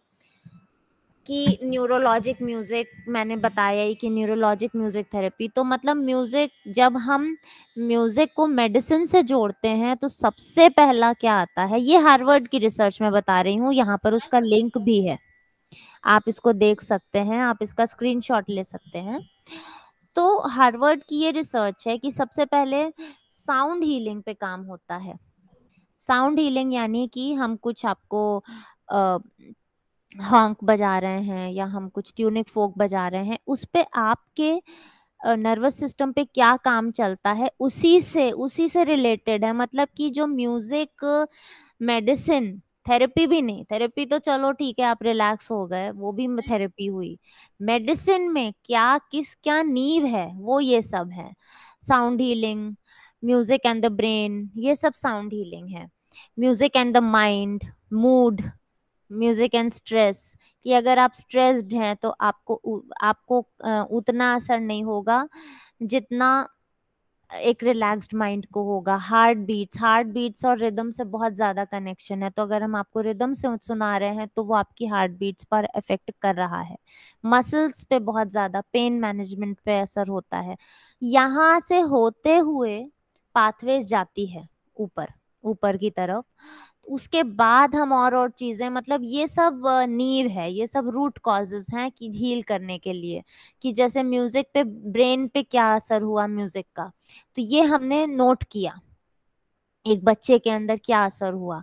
अब जो भी डिजीज है उसके अंदर जो इश्यूज हैं, वो उसके हिसाब से पूछ पूछ के उसको वो चीज करते करते फिर उसको मेडिसिन में लाएंगे, फिर हम उसको लिखते हैं कि अच्छा इस बच्चे को इस चीज से ये असर हुआ। उसी तरह माइंड, मूड, ये सब जैसे पाथवेज हैं जो जिससे गुजर के हमें जाना होता है, ये एक जनरल पाथवे है, बाकी सब क्लाइंट स्पेसिफिक है। कि जैसे अगर आप क्लाइंट्स, ये सब हो गया है, अब आप क्लाइंट से पूछ रहे हैं कि अच्छा अब इसको क्या प्रॉब्लम है, उस हिसाब से हमें उसको थेरेपीज देनी है। Scope of music therapy, neurologic music therapy is a very very important scope these days, और मैं चाहूंगी कि आप लोग इसके बारे में और पढ़ें। न्यूरोलॉजिक म्यूजिक थेरेपी यानी कि ब्रेन या कॉग्निशन पे काम हो रहा है। हमने IIT हैदराबाद के साथ मिलकर, वहाँ के रिसर्च स्कॉलर्स के साथ मिलकर हमने ब्रेन सिग्नल्स पे काम किया है कि किस तरह से ब्रेन के, मतलब म्यूजिक ब्रेन के सिग्नल्स को बदलता है, कि अगर कुछ ब्रेन में सर्किट्स कंफ्यूज्ड हैं तो किस तरह से उसको बदला जाता है, उस पर काम चलता है वहाँ पर। और ये बहुत ही इंटरेस्टिंग है वो करना। म्यूजिक थेरेपी, न्यूरोलॉजिक उस पे, यानी म्यूजिक एंड द ब्रेन पे काम होता है। मेमोरी, रिटेंशन, मोटर स्किल्स, इन सब चीज़ों पे, ये सब ब्रेन का काम है। क्लिनिकल म्यूजिक थेरेपी यानी कि डिजीजेस को एड्रेस करना, कैंसर, अभी इस पे काम चल रहा है कि बाकी जो नॉन मेंटल डिजीजेस हैं यानी फिजियोलॉजिकल डिजीजेस हैं, उस पे म्यूजिक थेरेपी का क्या काम है, उस पे काम चल रहा है। साउंड म्यूजिक टेक्नोलॉजी मींस कि किस तरह से जब हम मशीन्स लाएंगे म्यूजिक के लिए कि हम वॉल्यूम को हम आगे पीछे कर सकते हैं क्लाइंट के हिसाब से, तब हमारा म्यूजिक थेरेपी ज़्यादा फलीभूत होगा। तो इसलिए म्यूजिक टेक्नोलॉजी भी इसी का रूप है, इसी का एक क्षेत्र है। मिक्सर्स, जैसे कि ये एम्पलीफायर्स काम करते हैं, जैसे हमारा ये बहुत ही कम साउंड्स में, आप कम साउंड और एक बच्चे को जल्दी समझ में आ जाए, इसका ये तभी हो पाएगा जब हम एक स्पीकर लगाएंगे। तो इस पे एंशियंट म्यूजिक थेरेपी, जैसे मैंने बोला कि स्क्रिप्चर्स पे काम हो रहा है, उसके हम लोग ट्रांसलेशंस पे काम कर रहे हैं। जो पुरानी स्क्रिप्चर्स हैं, संगीत रत्नाकर है, संगीत कल्पद्रुमम, तो इसमें जब हम history of music therapy, ancient music therapy पे जाएंगे, तब हमें पता चलेगा कि वो लोग कैसे काम करते थे। और वो बहुत, म्यूजिक थेरेपी पढ़ाना, ये भी एक बहुत बड़ा स्कोप आ रहा है। और I would be glad to say, मुझे खुशी हो रही है कि हम और मीनाक्षी मैम ने मिलकर फ्लोरिडा में वैदिक वेलनेस यूनिवर्सिटी है, वहाँ पर हम एक कोर्स लॉन्च कर रहे हैं। और उन लोगों ने हमें डिपार्टमेंट ऑफर भी किया है कि आप इस पर पढ़ा सकते हो, और हमने मॉड्यूल्स भी हमारे लगभग तैयार हैं। और I would be the faculty, ma'am ने मुझे फैकल्टी बनाया है। तो म्यूजिक थेरेपी पढ़ाना भी एक इसका क्षेत्र है। और जैसे मैंने शुरू में बताया था, राग को राग के तरीके से नहीं, थेरेप्यूटिक वे में गाना, ये भी एक काम है। Thank you so much. मैं लास्ट में, अगर मेरे पास टाइम है क्या, मैं कुछ वो बताना चाहूंगी कि हमारे बच्चे किस तरह से गाते हैं। और बिल्कुल, अभी आपके पास 20 मिनट और हैं। अच्छा, वेरी नाइस।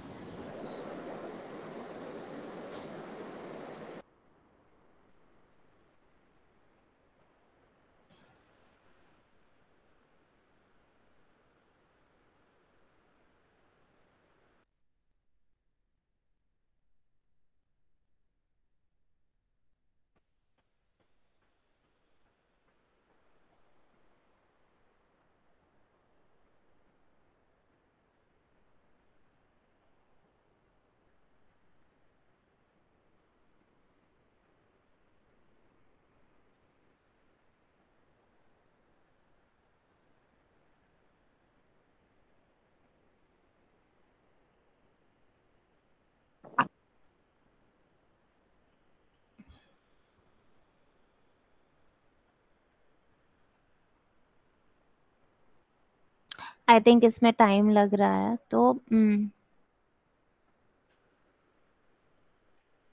वीडियोस में टाइम लग रहा है थोड़ा। तो thank you so much for the time. बहुत बहुत शुक्रिया आपका, बहुत बहुत धन्यवाद। किसी को कुछ क्वेश्चंस पूछने हैं म्यूजिक थेरेपी से रिलेटेड, आप बिल्कुल पूछ सकते हैं। मुझे ये जान के बहुत खुशी हुई कि एक फैकल्टी के रूप में एक सब्जेक्ट के रूप में से लिया जा रहा है, तो ये तो बहुत अच्छा अचीवमेंट है कि इंडिया में भी एक, देखा जाए तो ये कोर्स के स्टाइल में स्टार्ट होगा। तो बिल्कुल म्यूजिक के बिल्कुल क्षेत्र में तो ये नया काम हुआ, उसके लिए आपको बिल्कुल बहुत बहुत बिल्कुल बधाई मीनाक्षी मैडम। और शांभवी, बिल्कुल। Well done. Shambhavi, very good job you did, Shambhavi. Thank you ma'am. Very nice. मुझे लग रहा था, I just wanted not to बिल्कुल, रिपीट द आप लोगों थिंग्स। को हाथ तो पकड़ के ही तो हम लोग कुछ नया काम, एक बिल्कुल। दिशा निर्देश मिल जाए तो आदमी कुछ नया काम कर सकता है। Yeah. बिल्कुल Lot of scope is there for music students to pursue in music therapy, Indian music therapy. Definitely Yeah. Definitely. मैं कुछ ये भी बताना चाहूंगी कि जैसे जिन जिन रागों पर हम काम कर रहे हैं, अभी मैं मीनाक्षी मैम भी, हम लोग हॉस्पिटल्स में भी काम कर रहे हैं। जी तो हाँ। अभी हॉस्पिटल्स में कार्डियक सेंटर्स में काम करने का हम लोगों ने प्रपोजल भेजा था कि कार्डियक पे क्या क्या असर होता है। तो उसमें हमने कुछ कुछ रागें जो कि ऑलरेडी हमारी ट्राइड एंड टेस्टेड हैं, वो रागें हमने उनको अ, वो करा कि हमने इंट्रोड्यूस करा कि ये रागें भेजेंगे हम। उसमें से जैसे बिलावल एक राग है, तो मैम की बिलाहरी है, तो वो राग हमने चूज करा था। प्लस अहीर भैरव हमने चूज किया था राग। अहीर भैरव मेरे Chakravaka. Kanka. चक्रवाका चक्रवाका। तो Hmm. अहीर भैरव एक राग है जिसमें कि मैं अनन्या म्यूजिक, एक अनन्या चाइल्ड डेवलपमेंट सेंटर में काम करते थे, जहाँ पे अलग अलग तरीके के बच्चे, मतलब स्पेशल नीड्स के बच्चे आते थे। तो एक बच्चा था जो कि बहुत ज्यादा, आई थिंक 5-6 सेशंस तक बिल्कुल रोता रहा। और मैंने डिस्कस भी किया क्लाइंट की, मतलब अपने सीनियर्स से, मैम से, कि एक मतलब पूरे टाइम रोता रहा। लेकिन आई थिंक 3 और 4 सेशंस में शुरुआत में मैं राइम्स उसको करवाती थी ताकि वो चुप हो जाए। जब एक बार वो चुप हो जाता था, उसके बाद हम अहीर भैरव, आई थिंक कुछ 20 तो बच्चे होंगे जो अहीर भैरव से बिल्कुल ऐसे एकदम भाग रहे हैं बुरी तरह, बिल्कुल पूरे कमरे में बिल्कुल जैसे दौड़ लगा रहे हैं, एकदम जैसे चंचल, कितना उनको जैसे एक अंदर ब्लॉकेज है कि वो शांत बैठ ही नहीं पा रहे हैं। और ये चक्रवाकम अहीर भैरव सुन के हमने फ्लूट हम बजाते थे वहां पर। फ्लूट में से कुछ 10 मिनट्स में they use to sit at one place. और वो लोग वहां पर काफी जैसे वो करते थे कि एक जगह बिल्कुल बैठ के और दीवार की तरफ देख रहे हैं। वो एकदम एक मेडिटेटिव हो जाते थे, क्योंकि जब आप ऑटिस्टिक बच्चे को डील करते हैं ना, तो आपको उनको रीड करना ही पड़ता है कि तो अगर वो बैठे हैं तब तो वो बिल्कुल बैठ गए हैं, तब आप उनको नहीं हिला सकते हो। लेकिन अगर वो एक बार इधर उधर कर रहे हैं तो वो दे आर लाइक, तो ये एक ऐसी राग थी कि एटलीस्ट वो बैठ के देखते थे, और थोड़े दिन तक तो दीवार को बिल्कुल एकदम स्टेयर करते रहेंगे। उसके बाद वो लोग क्या करेंगे कि धीरे-धीरे आपकी तरफ, जब कंफर्टेबल होने लगेंगे, तब आपकी तरफ आई कांटेक्ट बढ़ने लगेगा। कि एक तो पहला हो गया सिटिंग टॉलरेंस की, मतलब बैठ गए हैं एक जगह, अब हम अपना काम शुरू कर सकते हैं, मतलब एक वो हो जाता है कि साइन हो जाता है कि चलो बैठने लगे हैं, अब हमको उनको जो भी सिखाना है, समझाना है। इवन जैसे बच्चों को, कई लोगों को म्यूजिक पसंद है तो भी नहीं बैठते हैं, मतलब पसंद भी है, they have a good liking for music, but वो म्यूजिक सुन के इतने खुश हो गए कि वो भी एक बहुत बड़ी प्रॉब्लम हो गई कि बैठ ही नहीं रहे हैं।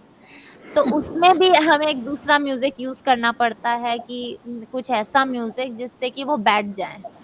तो अगर आप ऐसे टाइम पे संतूर या बड़ी हैप्पी म्यूजिक बजाएंगे, जैसे संतूर क्या है कि बड़े खुशी वाला, इवन अगर आप कोई बड़ा माइनर राग बजाती हैं संतूर का, तो वो पहाड़ों वाला फील आता है, तो आप थोड़ा सा खुशी का, तो उसके लिए आपको इंस्ट्रूमेंट भी ऐसे यूज करने पड़ेंगे जो कि थोड़ा सा उन्हें संगीन बना दें, और फिर वो बैठे एक तरफ। तो इस तरह से हमने कुछ 20-25 किड्स पर काम किया था, कुछ छोटे, कुछ बहुत ही बड़े बच्चे, उन पर काम किया था।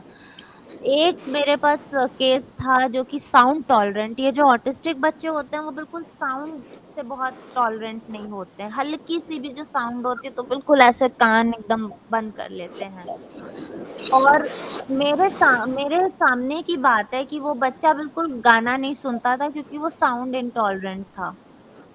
और 2-3 सेशंस में, आई थिंक सेकंड सेशन तक ही, जब मैंने बहुत ही हल्के से उसको लगाया, तो पहले तो वो सुनने लगा, मतलब एक हुआ कि हाँ, वो बैठा हुआ है और वो ऐसे-ऐसे करके सुन रहा है, उसको एक ठीक लगा, उसको इतना साउंड टॉलरेंट, क्योंकि साउंड टॉलरेंस बहुत बड़ी एक प्रॉब्लम है।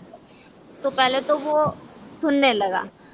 थर्ड सेशन में फ्लैश ऑफ क्राइज़ आते थे, और मुझे भी बिल्कुल समझ, मतलब एकदम से बच्चे कस के रोएँगे, कुछ इमोशनल ब्लॉकेज हो जो निकलने को बिल्कुल तड़प रहा है, रोएँगे और बिल्कुल चुप हो जाएँगे। 2 मिनट को रोए कि बिल्कुल बुरी तरह मुँह बना के, आँसू भी निकल गए, सब हो गया, यूरिन भी पास हो गई क्योंकि टॉक्सिन्स हैं, निकल गए, फिर शांत हो गए। नेक्स्ट डे फिर वही चीज़ हुई। फिर जब शांत हो गए तो they can just sit back, और उसके बाद आराम से सुन भी रहे हैं, और बीच में करके गाने भी लगे थर्ड फोर्थ, लेकिन हर सेशन में ये फ्लैश ऑफ क्राई ज़रूर आता था। तो मुझे बिल्कुल हैरानी होने लगी कि ये, मुझे भी नहीं पता था कि म्यूज़िक का इतना इफ़ेक्ट है। मुझे भी एक्चुअली, क्योंकि हम भी बचपन से म्यूज़िक सुन रहे हैं, गाते हैं, मेरी मदर से मैंने सीखा, और मेरी मदर प्रभा दास यहाँ पर हैं, तो अ, नमस्कार मीनाक्षी जी, सबको बहुत बहुत नमस्कार नमस्कार। नमस्कार प्रभादास, तो बहुत अच्छा प्रोग्राम। थैंक तो यू। मतलब मैं बचपन से गाती हूँ, मुझे भी इतना आइडिया नहीं था कि म्यूजिक के इतने अच्छे इफेक्ट्स आ सकते हैं, और इतने इतने जो है भयावह कि मुझे समझ ही नहीं आया कि वो रो क्यों रहा है उसमें। तो मैंने मैम से भी पूछा, ma'am why do they cry तो उन्होंने बोला ये तो अच्छी बात है कि they are crying, maybe कि कुछ एक ऐसा ब्लॉकेज होगा दिमाग में कि वो रोते नहीं होंगे, कुछ होंगे। यस, तो ऐसे बहुत सारे केसेस मिले, और ये सारे एक्सपीरियंसेस से और भी इसके ऊपर काम करने का मन भी करता है, पेपर्स लिखने का मन करता है कि हाँ, पता चलता है कि इसके स्कोप बहुत ज़्यादा हैं। तो इस तरह से उस पे काम हो रहा है अभी। I want to share one case. नए भावनाओं का द्वार Yes. जो है Yeah. नए लोगों के द्वारा खुलेगा, और मीनाक्षी मैडम जैसे दिग्गज लोग जो हैं वो मार्गदर्शन करेंगे, और Sure.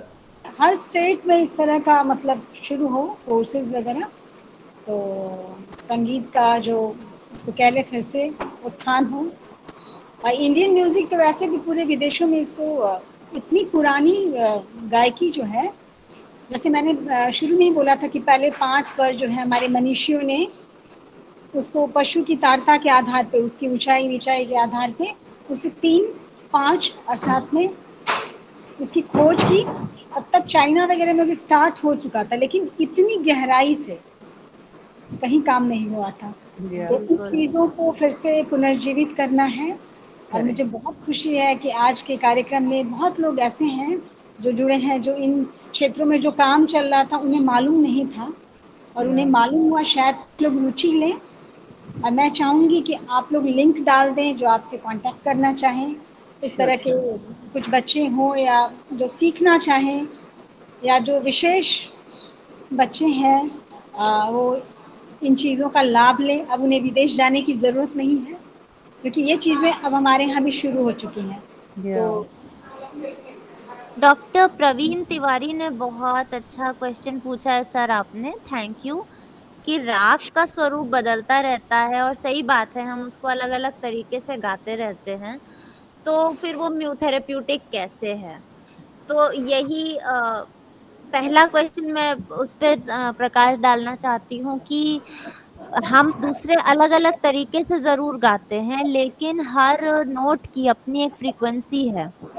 तो जब आप अब जैसे कोई भी, अब जैसे हम एक गाना गा रहे हैं सा, तो हमारे 4 स्वयंभू स्वर आ गए उसमें, लेकिन जब हम सिर्फ सा ये एक पर्टिकुलर फ्रीक्वेंसी है, तो वो हमें सीखनी पड़ेगी म्यूजिक। मैंने ये चीज शुरू में बोली थी कि राग गाना अलग चीज होती है, वो हम अपनी स्टाइल से गाते हैं। जब हम कोई परफॉर्मेंस देते हैं, कॉन्सर्ट्स देते हैं, वो हम अपने तरीके से गाते हैं। लेकिन जब हम किसी को ट्रीट करते हैं तो हम उस फ्रीक्वेंसी को हिट करने की कोशिश करते हैं, जो उस बच्चे की या जो एडल्ट की प्रॉब्लम है, उसमें हमें एग्जैक्टली उसी फ्रीक्वेंसीज पे काम करना है। इसीलिए आपको, अगर आप म्यूजिक से हैं तो आपको पता होगा कि हमें सबसे पहले सपाट सुर सिखाते हैं हिंदुस्तानी म्यूजिक में और कर्नाटक म्यूजिक में भी, कि सपाट यानी कि एग्जैक्ट उसी नोट पे हिट करना। इमोशंस वगैरह बाद में आते हैं, और इमोशंस के हिसाब से भी हम उसको जैसे जो इमोशन जनरेट करना चाहते हैं, कई बार रस थेरेपी एक मैंने बहुत अच्छा एक कॉन्फ्रेंस सुना था। तो रस थेरेपी एक होती है, यानी कि जो हमारे 9 रस हैं उनके हिसाब से हम उस सुर को बोलें। जैसे अगर हमें हास्य रस में सुरों को बोलना है तो सा सा रे गा मा, मतलब उसको हैप्पी ट्यून्स में देके, तो वो क्लाइंट स्पेसिफिक है कि किस तरह से हम उसको और रही बात साइंटिफिकली प्रूव्ड है, now it is scientifically they are getting proved. जैसे मैंने आपको एग्जांपल दिया कि निमहांस में म्यूजिक थेरेपी के थ्रू अल्जाइमर, पार्किंसन डिजीजेस, ये सब कुछ, इन सब पे काम हो रहा है। तो काम हो रहा है, ये आपकी बात बिल्कुल सही है कि रागों को साइंटिफिकली प्रूव करना थोड़ा मुश्किल है, क्योंकि सब अपने अपने हिसाब से गाते बजाते हैं।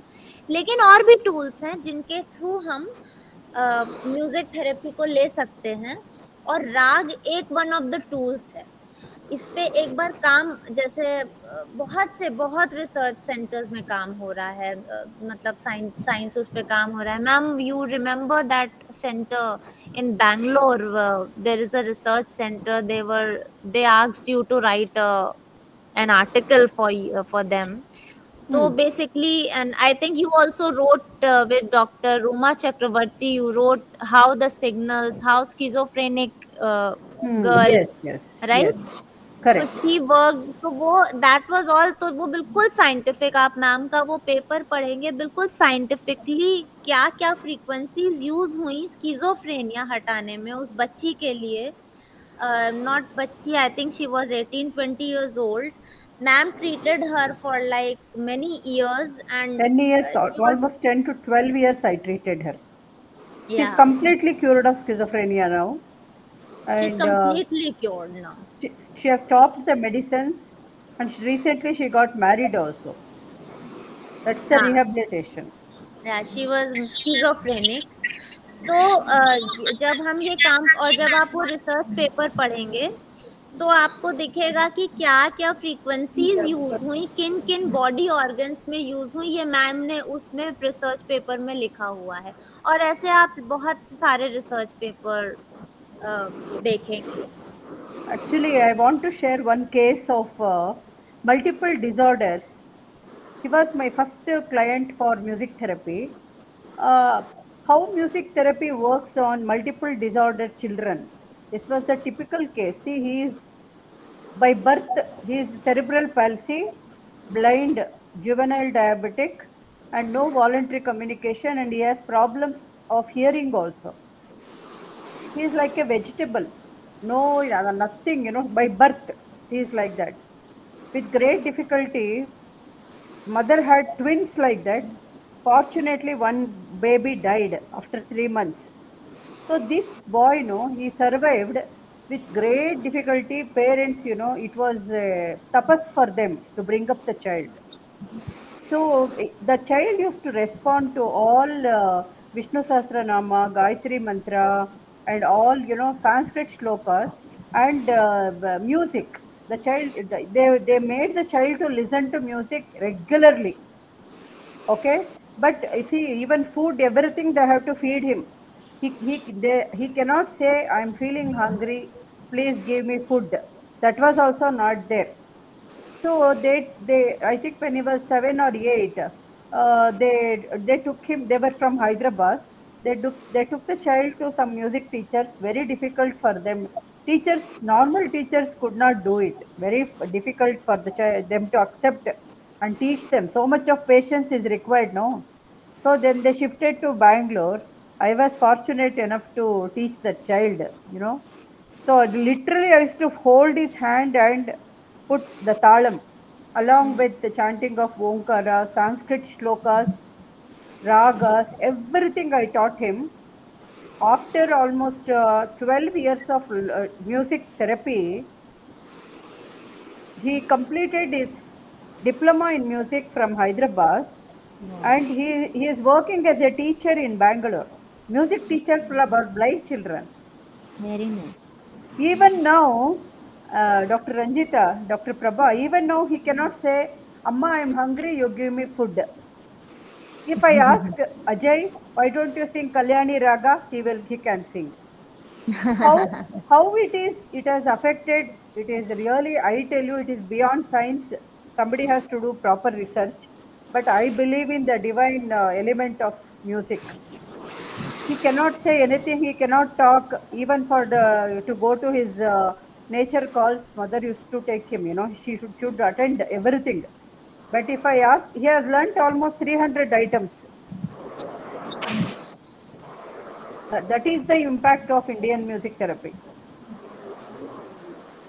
Practically, what is needed, like a lot of scientific research has to be done. How it affects, definitely it is needed. But from service point of view, if you handle the children or the patients with lot of patience and love, they will definitely, therapy will happen. What is happening, Prabha madam?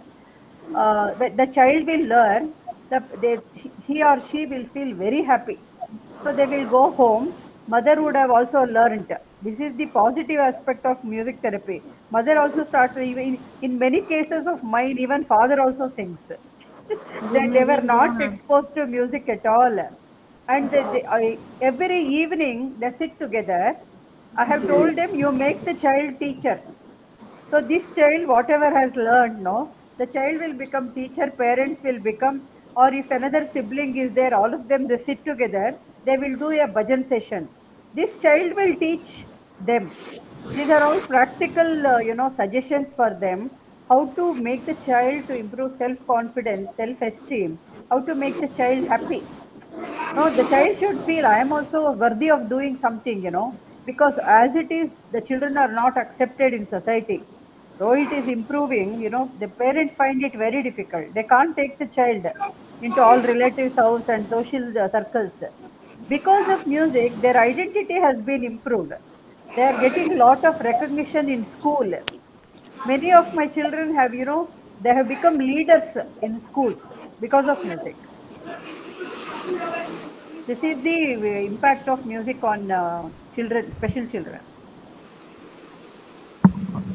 Thank you so much, ma'am. Thank you so much, ma'am. Thank you. It was really very good listening to Shambhavi and seeing all of you. Nice. Yeah. आदरणीय doctor Meenakshi Ravi ma'am, Shambhavi ma'am और इस Thank you, कार्यक्रम ma'am. में Thank you so much. सम्मिलित नमस्ते माँ। सभी गण, आप सभी को मेरा सादर नमस्कार। मैं मीनाक्षी मैम और शांभवी मैम की बहुत बहुत अनुग्रही हूँ कि उन्होंने हमारे महाविद्यालय के लिए समय निकाला और हमारे बीच संगीत से जुड़ी इतनी महत्वपूर्ण जानकारियां दी।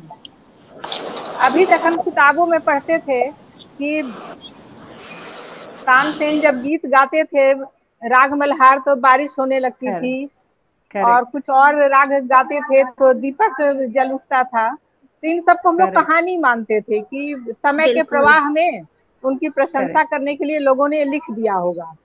लेकिन आज आप दोनों जन के बातों को सुनकर लगा कि नहीं, वाकई ऐसा हुआ होगा और होता है। संगीत के महत्व को तो हम सभी स्वीकार करते हैं। अब समाज में दो तरह के लोग हैं, एक आप लोग जैसे जो संगीत को अपने व्यवहार में लाते हैं, और एक हम लोग जैसे जो सिर्फ सुनते हैं। तो हमें उतनी जानकारियां नहीं है जितनी आप लोगों को है। वो भी हीलिंग है, वो भी हीलिंग है। I know. That is also needed, no? संगीत सुनना हम लोग को भी अच्छा लगता है, सुनते हैं, लेकिन इसका चिकित्सीय पहलू भी कुछ है। इसकी जानकारी आज आपसे मिली और मुझे विश्वास है कि इस वेबिनार में जितने लोग शामिल हुए हैं वे सभी संगीत के इस चिकित्सीय पहलू को जानकर संगीत को और ज्यादा महत्व देने लगेंगे। अब हम भी इस दृष्टिकोण से सोचेंगे और देखेंगे कि हम भी इसका लाभ ले सके। हमारी प्राचार्य डॉक्टर जयश्री मैम का भी बहुत बहुत आभार कि उन्होंने इस वेबिनार को आयोजित करवाया, और संगीत विभाग की सहायक प्रोफेसर डॉक्टर रंजीता, उनका भी विशेष धन्यवाद कि उनके कारण हम आप लोग जैसे महान हस्तियों से मिल पाए, उनको सुन पाए। अरे मैम, महाविद्यालय में इतना अच्छा कार्यक्रम करवाने के लिए डॉक्टर रंजीता को बहुत बहुत धन्यवाद। हाँ, बहुत बहुत धन्यवाद मैम। बहुत धन्यवाद, आपने बहुत मेहनत करी है। We want to give best to Indian music therapy awareness. महीनों से आप बिल्कुल हैं। और अगर इस वेबिनार में जितने लोग शामिल हुए हैं उनको धन्यवाद नहीं दिया जाए तो ये गलत होगा। बहुत बहुत धन्यवाद सभी श्रोताओं को। बेशक ये कार्यक्रम बहुत अच्छा था, रोचक था, लेकिन इसके बावजूद आज के आप सभी जान रहे हैं कि सभी की व्यस्तताएं हैं जीवन में, और पहले की तुलना में ज्यादा व्यस्तता है। तो अपने व्यस्ततम जीवन में से 2 घंटे निकालकर इस कार्यक्रम में जितने लोग जुड़े उन सबको महाविद्यालय परिवार की ओर से बहुत बहुत आभार, बहुत बहुत धन्यवाद। धन्यवाद, धन्यवाद। Thank you so much. Thank you, Dr. Ranjita. Thank you, Meenakshi ma'am, for thank you, Shambhavi, thank you for suggesting my name, Shambhavi. सभी को आशा करेंगे कि आगे भविष्य में भी आप लोगों के साथ जुड़ने का मौका मिलेगा हम लोगों को। Sure. Definitely. सभी को बहुत बहुत नमस्कार, बहुत बहुत आभार। Ranjita, I will send my website link and also our Nada